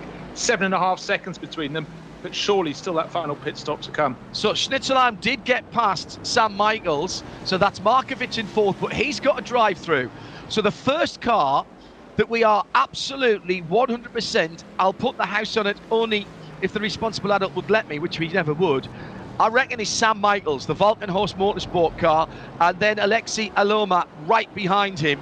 Those guys can go to the end for sure, whether it's 21 or 22 laps. But they're 1 minute and 20 plus seconds behind. Kashuba can get in for his splash and go and get out ahead of them. He can get out ahead of them. This might be brilliant tactics by the 107 team, and we've seen the Team BMW Bank guys pull these kinds of tactics in the past. By the way, a quick word, Bruce, for the car that started from the pit lane. Sammy Matty-Trogan back in that car to take it to the end. The 186 Marla Racing championship leading team up into 9th position. And Sammy, well, if it's 21 laps, he can go at the end. If not, he'll need a splash. But most of the people behind him are in the same position. So I don't think he's going to be any worse than 9th position. No, he's got 2 of the drivers ahead of him, Marcel Markovic in 4th place and Marvin Otterbach, who's immediately ahead of him in 8th place to serve drive-through penalties. That means I think he'll get ahead of Otterbach, but it's all about just trying to get a few more points, because, of course, leading the championship, just desperate for everything they can gain. Well, this is another cracker, Bruce, just another crack. We're getting used to this now. We're being spoiled. We've had 5 races. We've commentated on 4 of them. They've all had, a huge run for the Vodafone cars. It gets the Valkenhorst car got caught up behind the number 456 Audi, and the light blue, black and tangerine car of Race Tech Performance unwittingly playing a part in this battle, this crucial battle. There's a touch at the top of the foxhole there at Arnberg, but a great save by Michaels, and in fairness, Marcel Markovic backed out straight away. He didn't put the foot down and spin the BMW ahead of him. Very close racing indeed, and remember, there's inherent latency in these sims. You hear the pros and those that know talking about netcode incidents where it's very difficult to judge exactly how close you are. Bit of latency in what you're seeing and the control inputs that you're putting in, maybe a 1/10 or a 1/10.5 a second. That's a lot of ground that you're covering. So at Arnberg, then at the top of the hill, they came past the Audi. That's all fine, dragging up towards the insanely quick left-hander at Schwedenkreuz, the Swedish cross. Now, was there a touch, or did Sam lose it on the downshift? Close, not sure, but it was great driving by Alexei Aloma. He certainly didn't add, if there was a little touch, he certainly didn't add to it, Bruce, and he backed out of it straight away. If there was just a slide, he didn't make the slide worse. Great driving from both. Really good. It's almost as though he had to predict what he was going to do before it had actually happened. But don't forget that Alexei Aloma had a car spin right in front of him when he was leading the race about 5 or 6 laps ago. So he's wary that a small incident by someone else could cost him his race. And right now, forget speed performance. He's just desperate to get up onto that podium and give their championship a bit of a shove. They haven't been on the podium yet, even with the likes of Philip Noller, Philip Ellis, Raffaele Marcello on board. Their best result a 4th place so far, running in 6th, but they will scroll their way forward.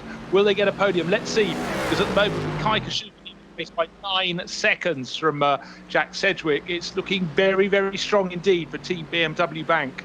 The sleepers who've just done everything right thus far. Oh, this has been brilliant to watch. Absolutely brilliant to watch. And still, we don't really know. We're having to make supposition, and again, side by side up the hill, and again the Get Speed car has the speed, and there's a position changed. Magnificent, magnificent driving from everybody concerned. As just great to watch. Fortunately, no traffic around this time. So again, through the carousel, we've skipped ahead, haven't we, to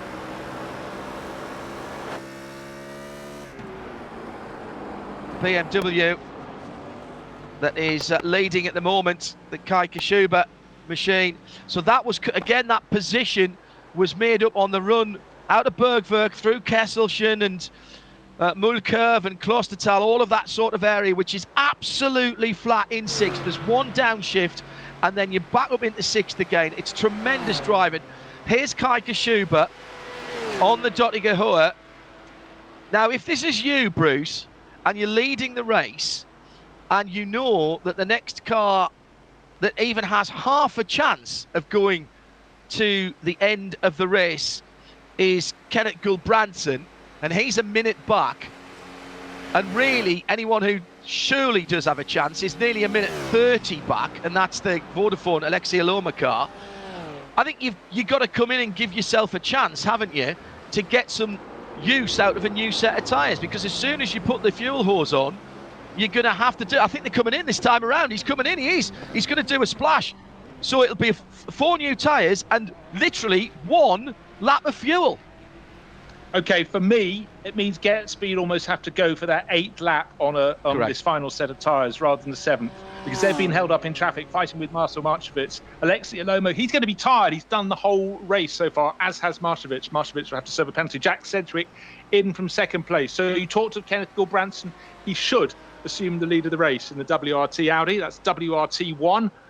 But unless he does the same thing, because he's on the ragged edge as well. He would have to do an 8 lap to get it to the end here. Alexei Alomas, he's fine. He pitted at 17.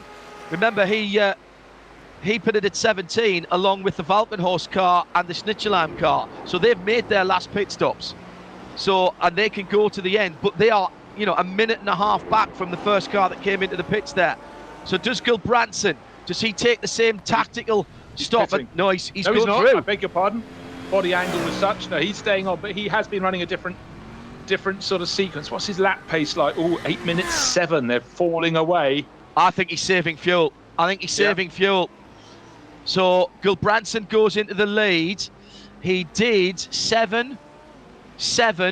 He's probably going to have to do 8 at the end. I think he's saving fuel. We've still got a 22 lap prediction here as it stands at the moment. Kashuba's got about a 6-second lead having come out of the pits, because Marcevic, who has to make a drive-through penalty in Aloma, just crossing the start-finish line. In the background, Sam Michaels, 2 seconds behind them, but already the Team BMW Bank BMW pulling away through the Grand Prix loop, looking to see how far he is visually. It's about maybe slightly less than 6 seconds, because of course he was coming slowly out of the pits, whereas those Mercedes of Marcevic and Aloma flat out down the start of the straight. Well, exciting sector. So at the moment, it's advantage, I think. Well, okay, let's give you what we got. 22 minutes to go. All right, let's give you what we think is going on at the moment. Gulbrandsen will have to do an 8-lap stint to get to the end, because he can't slow down enough to make it a 21-lap race. Reason? Kai Kashuba in the Team BMW Bank 107 is less than 7 seconds behind him, has a brand new set of rubber, and is fueled for a 22-lap race. So he can drive full bore all the way to the end. 3rd place, Schnitzelam, we reckon still has to do a drive-through, so he's going to be out of it. Vodafone Team Get Speed, Manfilter, HTP Winward, who had just been taken over by Marvin Dings, they've done all their driver changes, and those two cars, along with Valkenhorst, Sam Michaels, they can all go to the end. So the gap between Kenneth Gulbranson, Kai Kashuba is 6.3 seconds, with Gulbranson on a massive fuel save. I don't think he's going to be able to do it, but he might try it. So if you assume that he's got to stop again, Kashuba is the actual leader when it all works out on corrected pit stops. He's got 22 seconds on the Schnitzelam car, which has to do with drive-through as far as we're aware. So then what's he got? He's got, it's just still 23 seconds on Aloma. So that's the gap. And then the Man Filter car is in probably a net third, with the Valkenhorst BMW in net fourth. Am I reading that right, Bruce? You are, but what you need to know is effectively Kai Kashuba is leading the race, and then Aloma, Dienst and Michaels are covered by, let's call it a second and a half. Yeah, absolutely. Agree with that. We will shed Gulbranson unless he really is going for something super, super bold. He's being caught. The race, but he's being caught hand over fist. He's not going to win. I wonder who he's timing himself back to. The problem is that if you accept that the Vodafone Team Get Speed car is the next car back that can go, the BMW Bank Kai Kashuba car will pass him on this pace. He's only got 18 seconds between himself. He's got 23 seconds between himself and the Vodafone car. And I'm not sure that even saving 23 seconds over the next 3.5 laps is going to be enough for him to get the extra lap in. So many ways, as they used to say, to skin a cat. It's been brilliant. The one thing that we have, we're going to have to remember this when we get back to the real world. Oh, huge dive down the inside by Marvin Dingst in that battle between the Get Speed car and the Man Filter Team HTP. Just didn't manage to get through. The Schnitzelam car actually working against the Get Speed car of Alexei Aloma, who, remember, has been driving the whole of this race. They're heading down the hill now to the hairpin before the bridge at Adana. That was a very bold manoeuvre indeed at Callenhard, way back up the hill. And still that little damage. Looks like it's getting a little bit worse on the right front of the AMG GT3. What we're going to have to remember, Bruce, when we get back to real world racing, and particularly when you get, into the DNLS, is we don't have slow zones and code 60s here in this. So this is flat out from start to finish. There is really no respite at all for the drivers. 100%, John. I wonder how many drivers who are going to compete in the NLS are just watching this and learning as they go the different tactics. Yes, they'll be sitting at home in their darkened rooms, looking at the screens, looking at the timing screens, the main image monitor. They'll be learning from this, but it's so intriguing. What has really struck me in these past few months of 2020 is how much one can learn from sim racing. I'd have been quite snooty about it, say, well, it's only an adjunct to this, but it's very much part of real racing now, and I've been enthralled by this. What I'm aware of this race is that Marcel Marx has been so dogged in that Schnitzelam that I think really cost the Get Speed team. I said about 5 laps ago that Aloma had to get past Martin. She is the quicker of the two drivers, but they've both made mistakes, and at the moment he's the meat in a 3-car Mercedes sandwich. It's Marshevitz in second place, Aloma in the middle, and Marvin Dienst not so far behind in the Man Filter car. So pretty much as they were on the opening lap of the Schlitz and Man Filter car, but the car that was pulling away on that opening lap, don't forget, looked totally in control, is the driver in the middle, Alexei Aloma. So the race has not gone so well for him in the second half. Really been much of a struggle. No, it hasn't. We'll keep our eyes on that battle going on as I give you a rundown of some of the other positions. Claudius Wied for Sim RC has 6 seconds on Martin Asher, their 13th and 14th position overall, and still on the lead lap.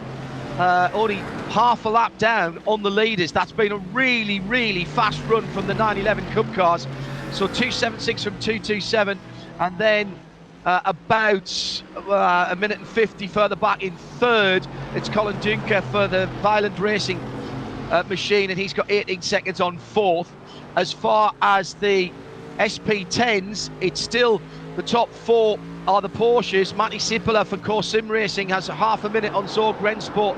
Christian Bug in second, and he's pulled out now 4 seconds on Tom Valentini. We were watching that battle earlier on. Niels Carstensen is the team RSO 397 in fourth position. Best of the BMWs is Lucas Müller, who has a bit of time on Christian Frank and Tobias Berker, who make up the rest of the top 7. And in the SP3T category, before we get on to the Dottinger Hall for this great battle that we're keeping an eye on, it's Sven Glasel from Team Heusingveld, who has about a half a minute lead to Kimmo Suominen in Core Racing's number 403 Audi. Then Felix Luding, who has led the race for Sim RC. He's another 21 seconds further back, and just 2 seconds ahead of the Leipert Esports racing car. Sandro Petrozziello is in the 453 car. That's how it stands in the classes with 15 minutes to go.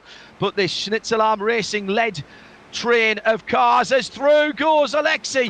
He gets the drag, he's nosed ahead, he's on the left hand side under Bilstein. He'll get the run, and here comes Marvin Dingst. He's picked the inside of the track. Is that going to work for him, or will there be a coming together? Well, Getspeed goes through, but Dingst couldn't follow him through. But surely that Schnitzelarm car has got to have a drive through. He might be peeling off now for that. He is not, he's gone through. Wow, great racing again, and you've got to say that Alexei Aloma has been the man for making the power overtakes in this race, Bruce Jones. Yeah, the master of breaking the toe where possible to go out around. He really has hooked up. He's been very, very bold indeed. And I liked a couple of laps ago when we saw, in fact, Marchevitz duck in behind a lower class car and gain a tiny little bit of a toe. You commented on it at the time, approaching the Bilstein swerve kick, and everything's a bit counted. He stayed ahead on that instant, but this time around, Aloma had just that little bit more drag. Now Jack Sedgwick is getting them. Sorry, Martin Deeds has moved ahead in all these letters. The Manfilter HTP Mercedes now up ahead of Marchevitz as well. But Kenneth Gulbrandsen leading the race at the moment, but he owes us a pit stop. That Audi for WRT1 will be in the pit soon. Gulbrandsen has managed to stay ahead, and I have to say, with only 7 seconds of an advantage at the start of that lap, I'm very impressed that that's only been cut to 4 seconds as it stands at the moment. Gulbrandsen, we think, has to stop. We're still predicting 22 laps. He would have to do an 8-lap stint, with nobody has done. So Kai Kashuba is the man at the moment who is doing, potentially leading this race on corrected time. Now we'll find out at the end of this lap, because this is lap 21. This is the 7th lap of the stint for Kenneth Gulbrandsen, and whether he steers to the right. 13 minutes remaining, John. We do another lap. It's got to be, hasn't it? He can't slow down enough to make it only a 21-lap race with this battle behind him. And we think that, Marchevitz has now dropped down and Marvin Dingst has gone through. So Alexei Alama and Marvin Dingst, they are battling for what might be second and third. It could well be second and third. What an extraordinary finish to the 6th round of the DNLS, the Digital Nürburgring Langstrecken Series, powered by VCO. It is the H&R 3 Stunden, the 3-hour H&R race.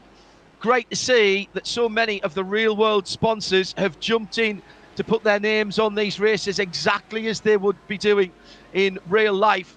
And here's this battle for the podium, possibly for second place. There's nothing between them. You couldn't fit a very thin phone book between them at times. Here is Marvin Dingst. He must be able to smell the back of that Vodafone car. He's so close, even with the long nose of that Manfilter HTP Winward Racing. A little bit of damage on the front of that car at the moment, and coming off a victory, remember, although it was Phil Ellis that was paired last time out with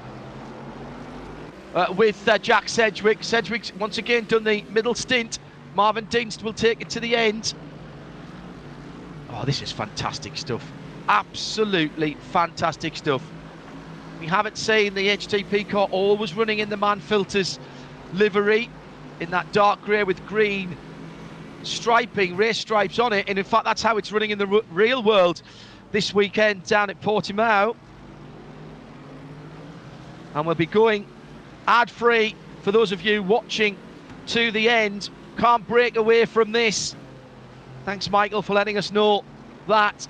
So we will take you the next 11 minutes with no breaks for those of you watching on the live stream. Obviously, we never break away on the audio stream, but there are a few partners that our colleagues at Nürburgring TV and RaceSport.tv need to look after. Well, they've been consulted and they've said, stick with the racing. That's great, isn't it? Great stuff. So here's this battle then for second and, well, third and fourth as it is at the moment, but Gulbrandsen at the front of the field, now just 2 seconds ahead, and still with 1 lap to go at the end of this one, and Gulbrandsen's coming to the end of a 7-lap stint. I'll be amazed if he's about to lose a position, John. His tyres must be absolutely shot, because he's really been running wide in a way he wasn't before, and Sam Michael's all over the tail, so one of these big yellow Mercedes about to lose ground. But we've seen before with Aloma all over the tail for lap after lap of Marcel Marcevic. He's not an easy nut to crack, but I think his tyres have gone, so he's falling away, and we still think Marcevic, having driven the entirety of the race to this point with just under 10 minutes to go, owes us a drive-through penalty. He must be doing it on his own, as Bruce said. He's done over the 2 hours now, so they must have applied for the waiver to him to drive on his own, but that does mean a drive-through, and Alexei Aloma has done that, and he's got that out of the way. The GetSpeak team were letting us know at RSL_studio. The only thing I'm thinking about Gulbrandsen in that Audi, the E-Team WRT1, he's got another 23 seconds back to this battle for what is at the moment third and fourth. Has he saved enough fuel by driving a little bit slower at the front of the field? Has Kennett? Not in the last lap, John. He just banged in an 8-minute 1 second lap. Right. So well, there's the answer. He's going to stop at the end of this lap. Around. Yeah, exactly. I was just wondering if he thought maybe he might not get the win, but he could hold on to a podium. If he stops, I reckon he's going to be behind Sam Michaels by the time he gets back out. So he's probably going to end up in 6th, which will be net 5th. Still decent points. Well, we'll know in a little while when he comes to the end of this lap, and the gap for the lead is only 1.5 seconds. So Kai Kashuba might actually take the lead before Gulbrandsen decides whether or not he's going to pit. They're on the run to the final lap now with 8 minutes. Oh, it's going to be tight, isn't it? Where are the leaders? 8 minutes to go now. The leaders are already on the Dottinger Hohe. They'll be well down the Dottinger Hohe. 7:55. Now, does Gulbrandsen peel into the pits as this battle for what at the moment is third and fourth, and the GetSpeed car goes wide and round the outside. Now, that's interesting. I wonder if that was tactics. So do I, John. I think he wants to tow up the straight, but Correct. He's got to hang in there. Marvin Dienst is starting to pull away from Aloma, but now Aloma's got the tow. I think you're quite right. I wonder, coming out the Kleiner Carousel, whether Alexei Aloma just gave that position up, knowing that he can drag back and get the position. Meanwhile, behind them, Marcel Marcevic is getting a huge run, and Gulbrandsen has not yet gone through. I'm waiting to see if he starts another lap, and he's pitted. He's pitted. I was slightly worried that Kai Kashuba would be so close behind, he might be caught out by the swerve. And the swap back. And whilst we were reporting that, they did swap back. So I'm guessing that was deliberate from Alexei Aloma. So that's now going to be second position Kai Kashuba goes through. Gulbranson is getting a splash of fuel, but of course he has to put tyres on as soon as the fuel hose goes on. And here comes Alexei through into second position. So that makes Dean's third. Marcel Markovic has not stopped for his drive-through. That'll be a disqual, I reckon, so long as the information that we've got is right. So that's going to put Sam Michaels in with a shot of a podium finish here, but he'll have to get by the Schnitzelheim car, which I'm afraid at the moment is a spoiler. Now, I'm only going by the information that we've had on the timing screen, but I can't see anybody other than Markovic in that Schnitzelheim car, and that means he should really have done a drive-through penalty. Gulbranson, by the way, did indeed join behind Sam Michaels, but some 30 seconds behind Sam Michaels. So sixth position, that'll be a net fifth for him. Yeah, in and out of the pits cost, I think, about 56 seconds. We thought he'd fall to the behind that group. He's ahead of Daniel Longerick, who's driving the number 44 Phoenix Racing entry, the Audi that he's sharing with Kevin Falk. I expected Richard Westbrook to be here, but I don't think he started the race in that one. Correct. Now, I would expect to see on our screen a message from race control sometime on this last lap about the Schnitzelheim car. Now, the only thing that could possibly save them here is if,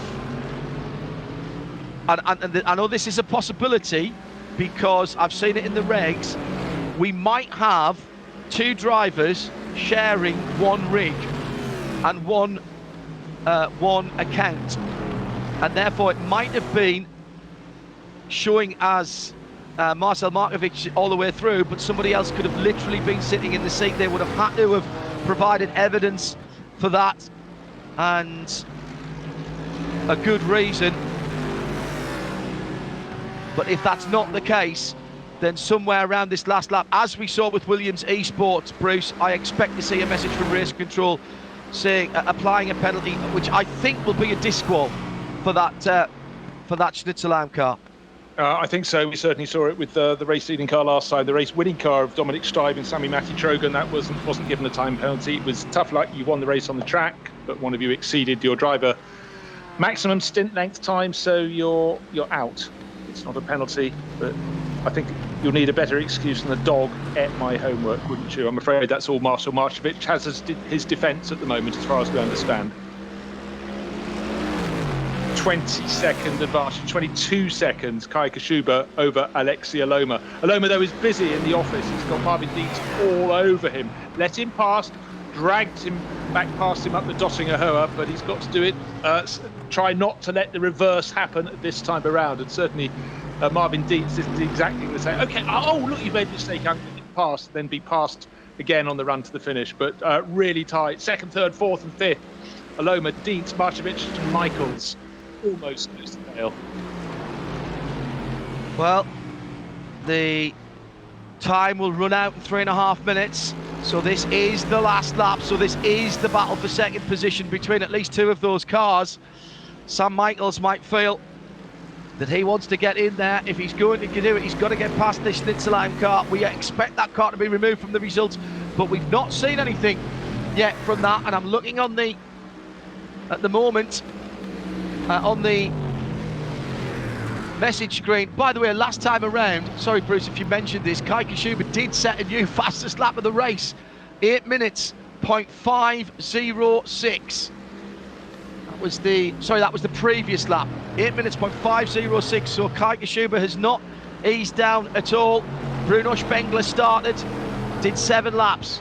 7 laps for Niels Koch, and then Kai Kashuba jumped in and did a 5-lap stint to take him within shouting distance of the end. New set of tyres, which he's used brilliantly well.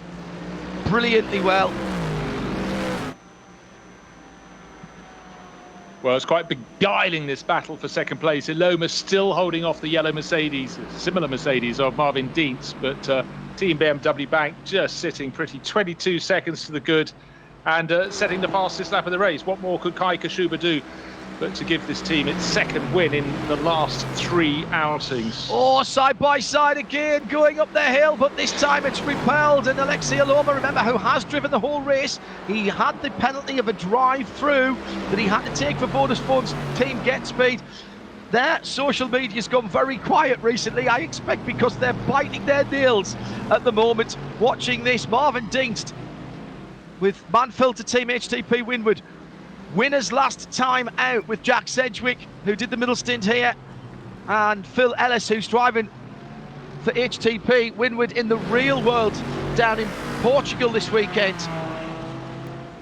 And could be about to be a change, because Marcel Maršović suddenly had a much better exit of about 3 corners ago. He's right on the tail now of Aloma. This is very, very good. Marvin Dietz, this is good news for Aloma. It might just buy him a tiny, tiny margin that should be enough to get onto the Döttinger without a car at his tail. But oh, the brighter yellow Mercedes from HTP recovered from that moment. Dietz now catching up with Aloma all over again. Fantastic. This is brilliant stuff from everybody concerned, and there will be more traffic before the end of the race. Absolutely no doubt about that.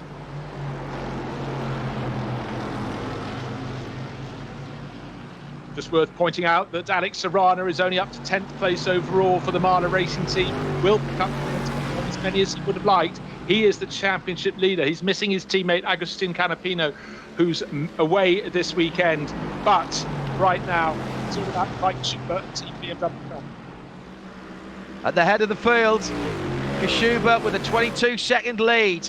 He'll be picking his way through traffic. He'll be hoping that he can keep his concentration going.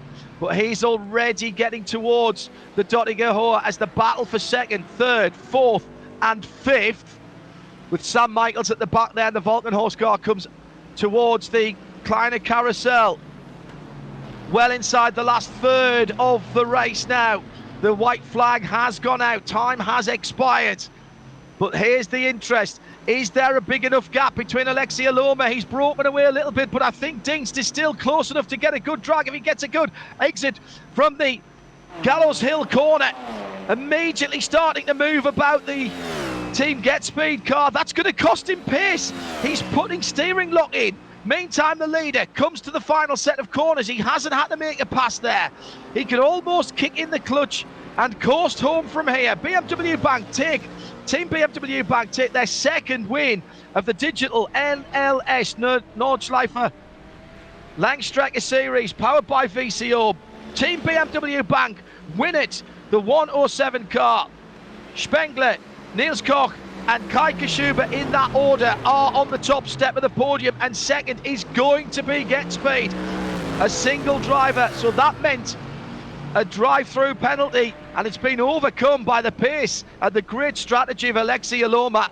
Marvin Dingst will back up a win last time out for Manfilter Team HTP with a third place on the podium ahead of Markovic finishing for Snitcherland. We're not sure whether that will be allowed to stand, because he, according to us, did not do his drive-through and sat in the car the whole race. We'll wait for confirmation about that. Sam Michaels in fifth. Gulbranson, 1 lap short of his fuel, will finish in 6th position. Very tight on the line for the HTP Manfilter's car and the Snitcherland machine. But I think that decision anyway will go to the Manfilter's car because of what we were talking about. Bruce Jones, once again, another strategy call as we'll wait for the class leaders to come in. And the guys, Claudius Veed will be along in a moment to win for Sim RC Cup. Well, his lead's been cut back to 6 seconds in the Porsche category. In GT4, Matti Sipula has half a minute on Christian Bug, and Tom Valentini's 23 seconds further back. The best of the TCRs, again, that's a 20-second win at the moment, or advantage for Core Sim Racing.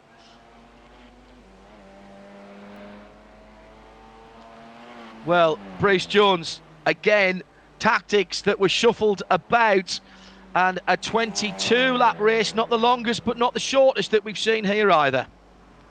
tactics, I didn't know there could be so many different tactics and different race strategies. I thought we settled down between DNLS 2 and DNLS 3, but how wrong I've been. But it's not just that. The racing has been brilliant on the circuit as well. But combine that with the thing we like, different ways of doing the same thing. It has just been enthralling. I'd say you'd have to say it's an absolute masterclass today from Team BMW Bank, because they weren't at the sharp end early on, but by running the tactics they did, they've somehow come away with a victory by 22 seconds. That is massive. So, yeah, really, really enthralling. Not quite the battles in the minor classes that we've sometimes been used to seeing. TCR, of course, was the usual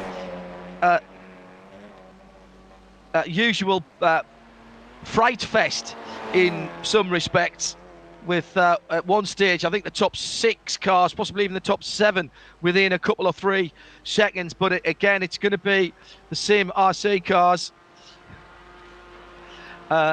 who comes through in Porsche, and we've got the core car, that distinctive white and tangerine colour, heading on to the Dottinger in a corner or two's time.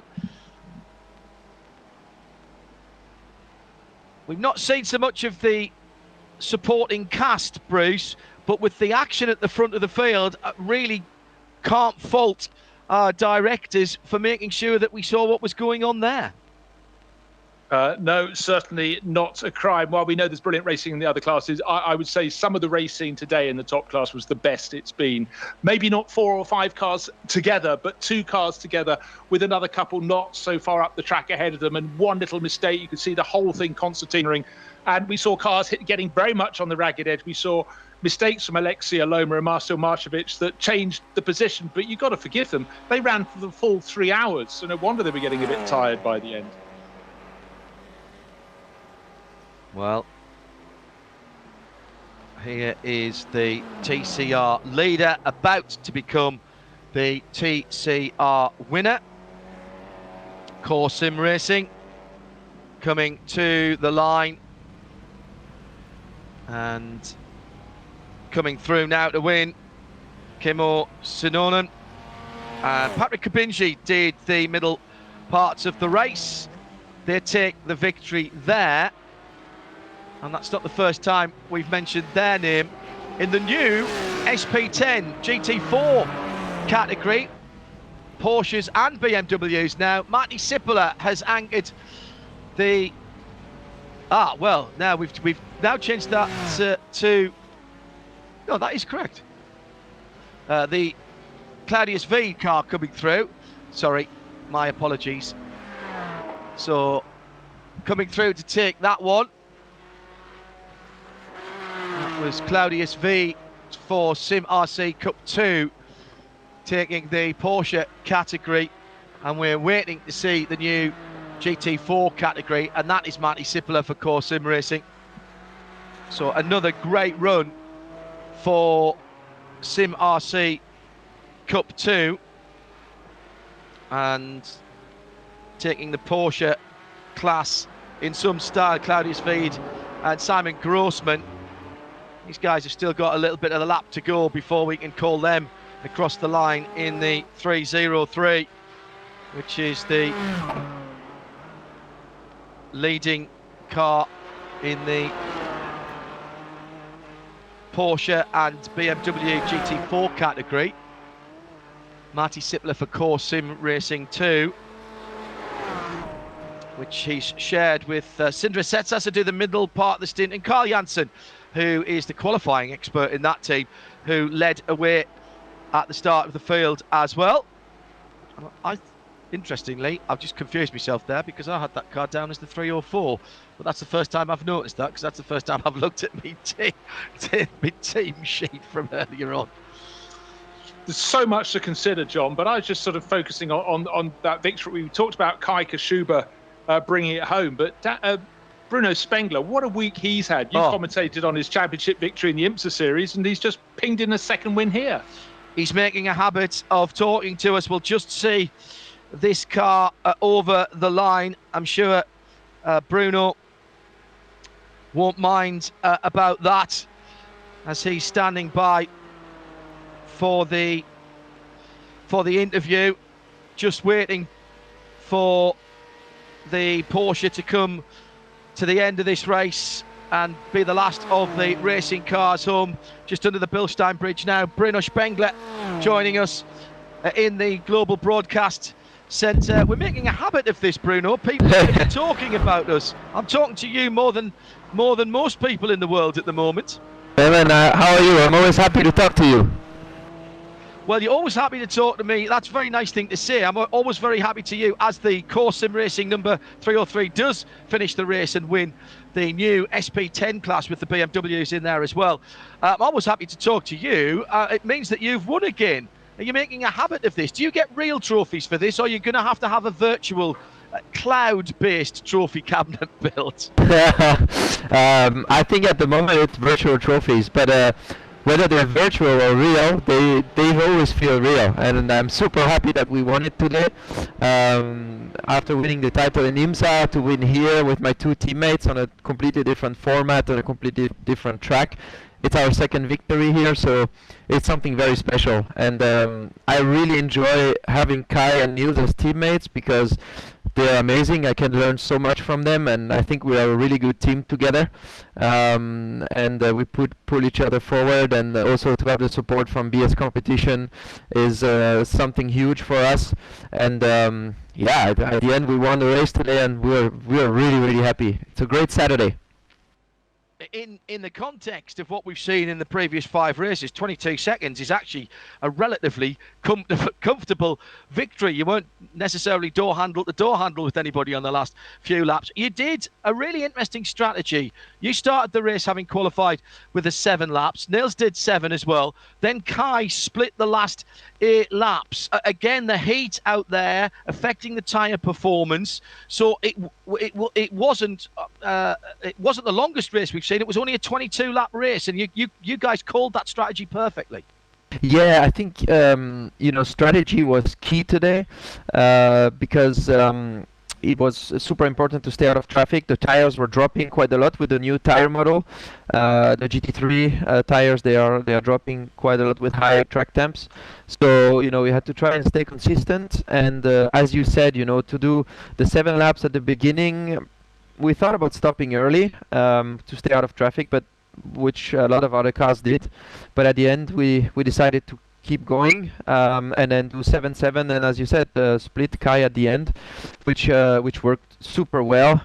Niels stayed pretty much out of traffic. Kai also had a really nice run, so it was, yeah, the strategy was definitely super important today, and to stay out of trouble, and again, be careful at the start in the first couple of corners, because you can lose everything there. So yeah, thanks to these 2 guys, they were super fast again, super consistent, and was a great result. And who makes that call, Bruno? Because you were only going to be a lap short on fuel, but you made sure that Kai got the best of you have to put a new set of tyres on if you put fuel in the car. So there wasn't really much point in coming to 1 lap before the end. So you gave him a 4-lap stint at the end to get the best out of those new tyres. Who makes that call?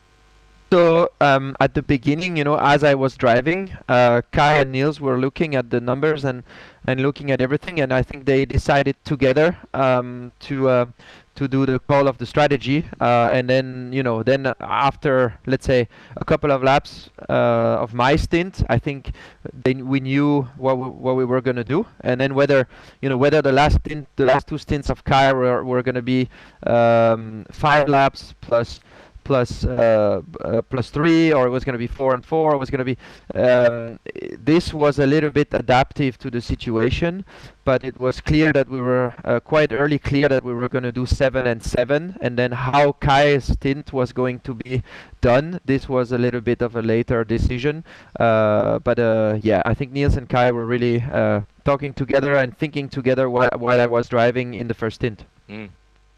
Well, Nels has joined us now. Bruno, thank you very much indeed. Another victory. Well done, mate. Speak again soon, I hope. Thank you, man. Thank you, and always happy talking to you. Nils, welcome to the broadcast booth. Another victory. You had that difficult middle stint to do. Heard Bruno talking about the tyres there.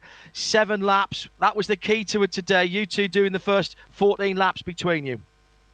Yeah, it was interesting today because most of the other teams were on a different strategy, which was basically the better strategy in terms of traffic.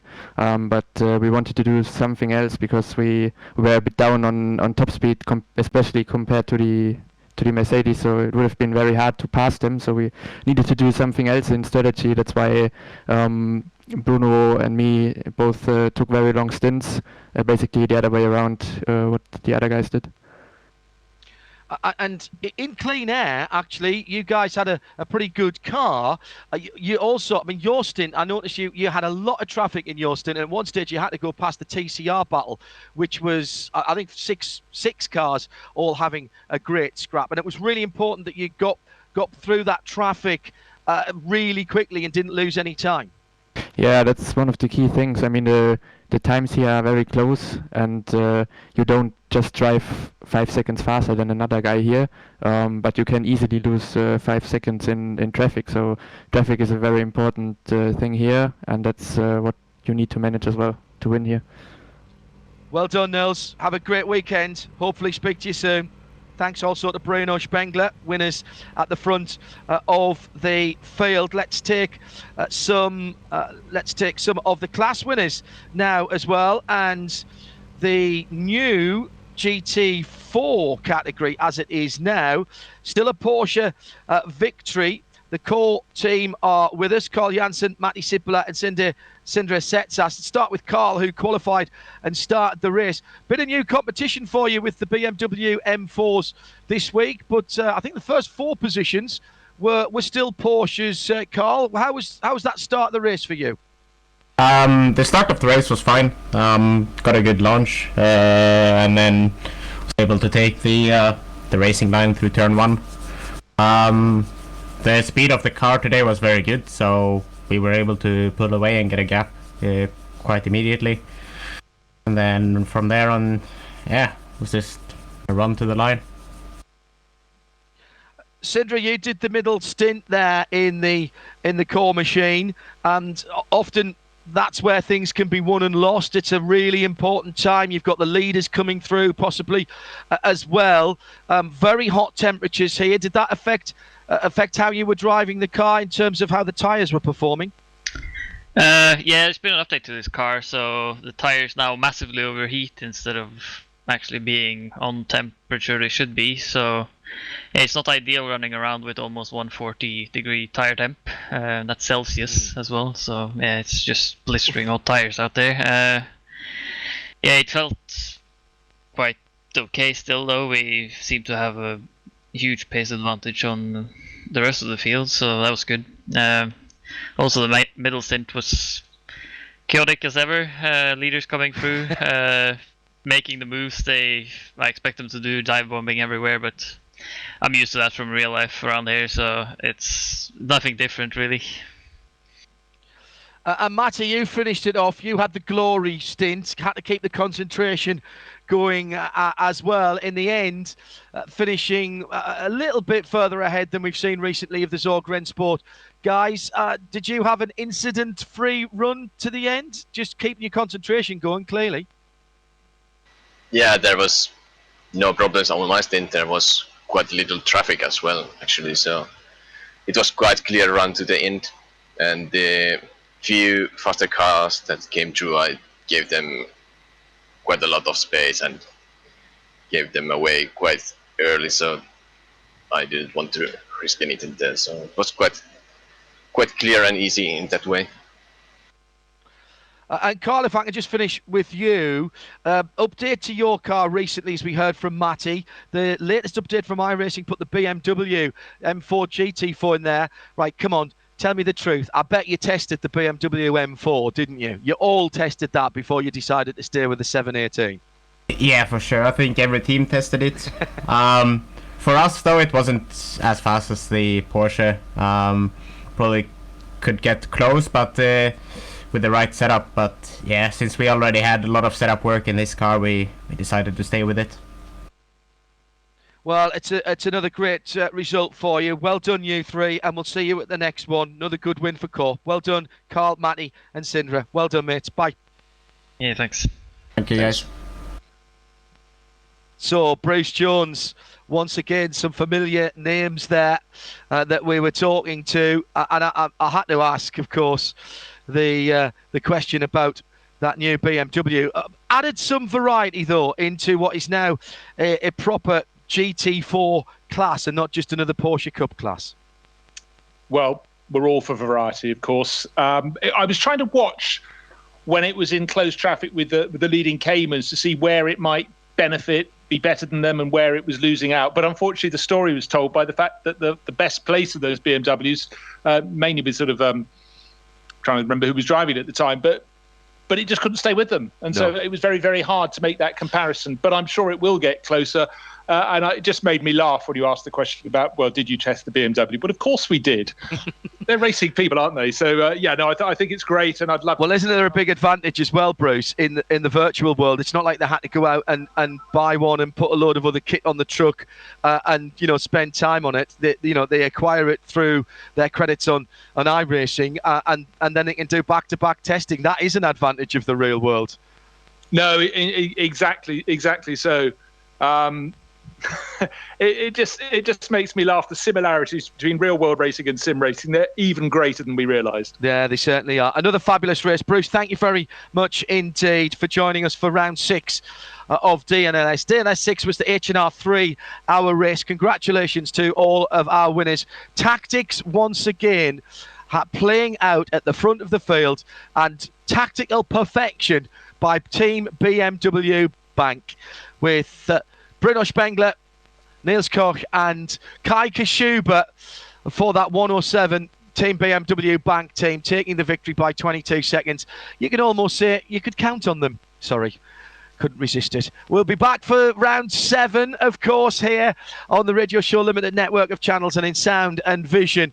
It's the DNLS, the Digital Nürburgring Langstrecke Series, presented by VCO. Some real world racing for you later on tonight, 7 o'clock UK on RS1, RS3 and in sound and vision, www.radio-show.co.uk. Drop in for Nick Damon, Johnny Palmer and me as we talk about the 24 hours of Portimao. But for Bruce Jones, myself, engineer and producer in London, Tim Gray, and also the whole team, Michael and the rest of the team. Thanks to Connery as well for cutting the pictures.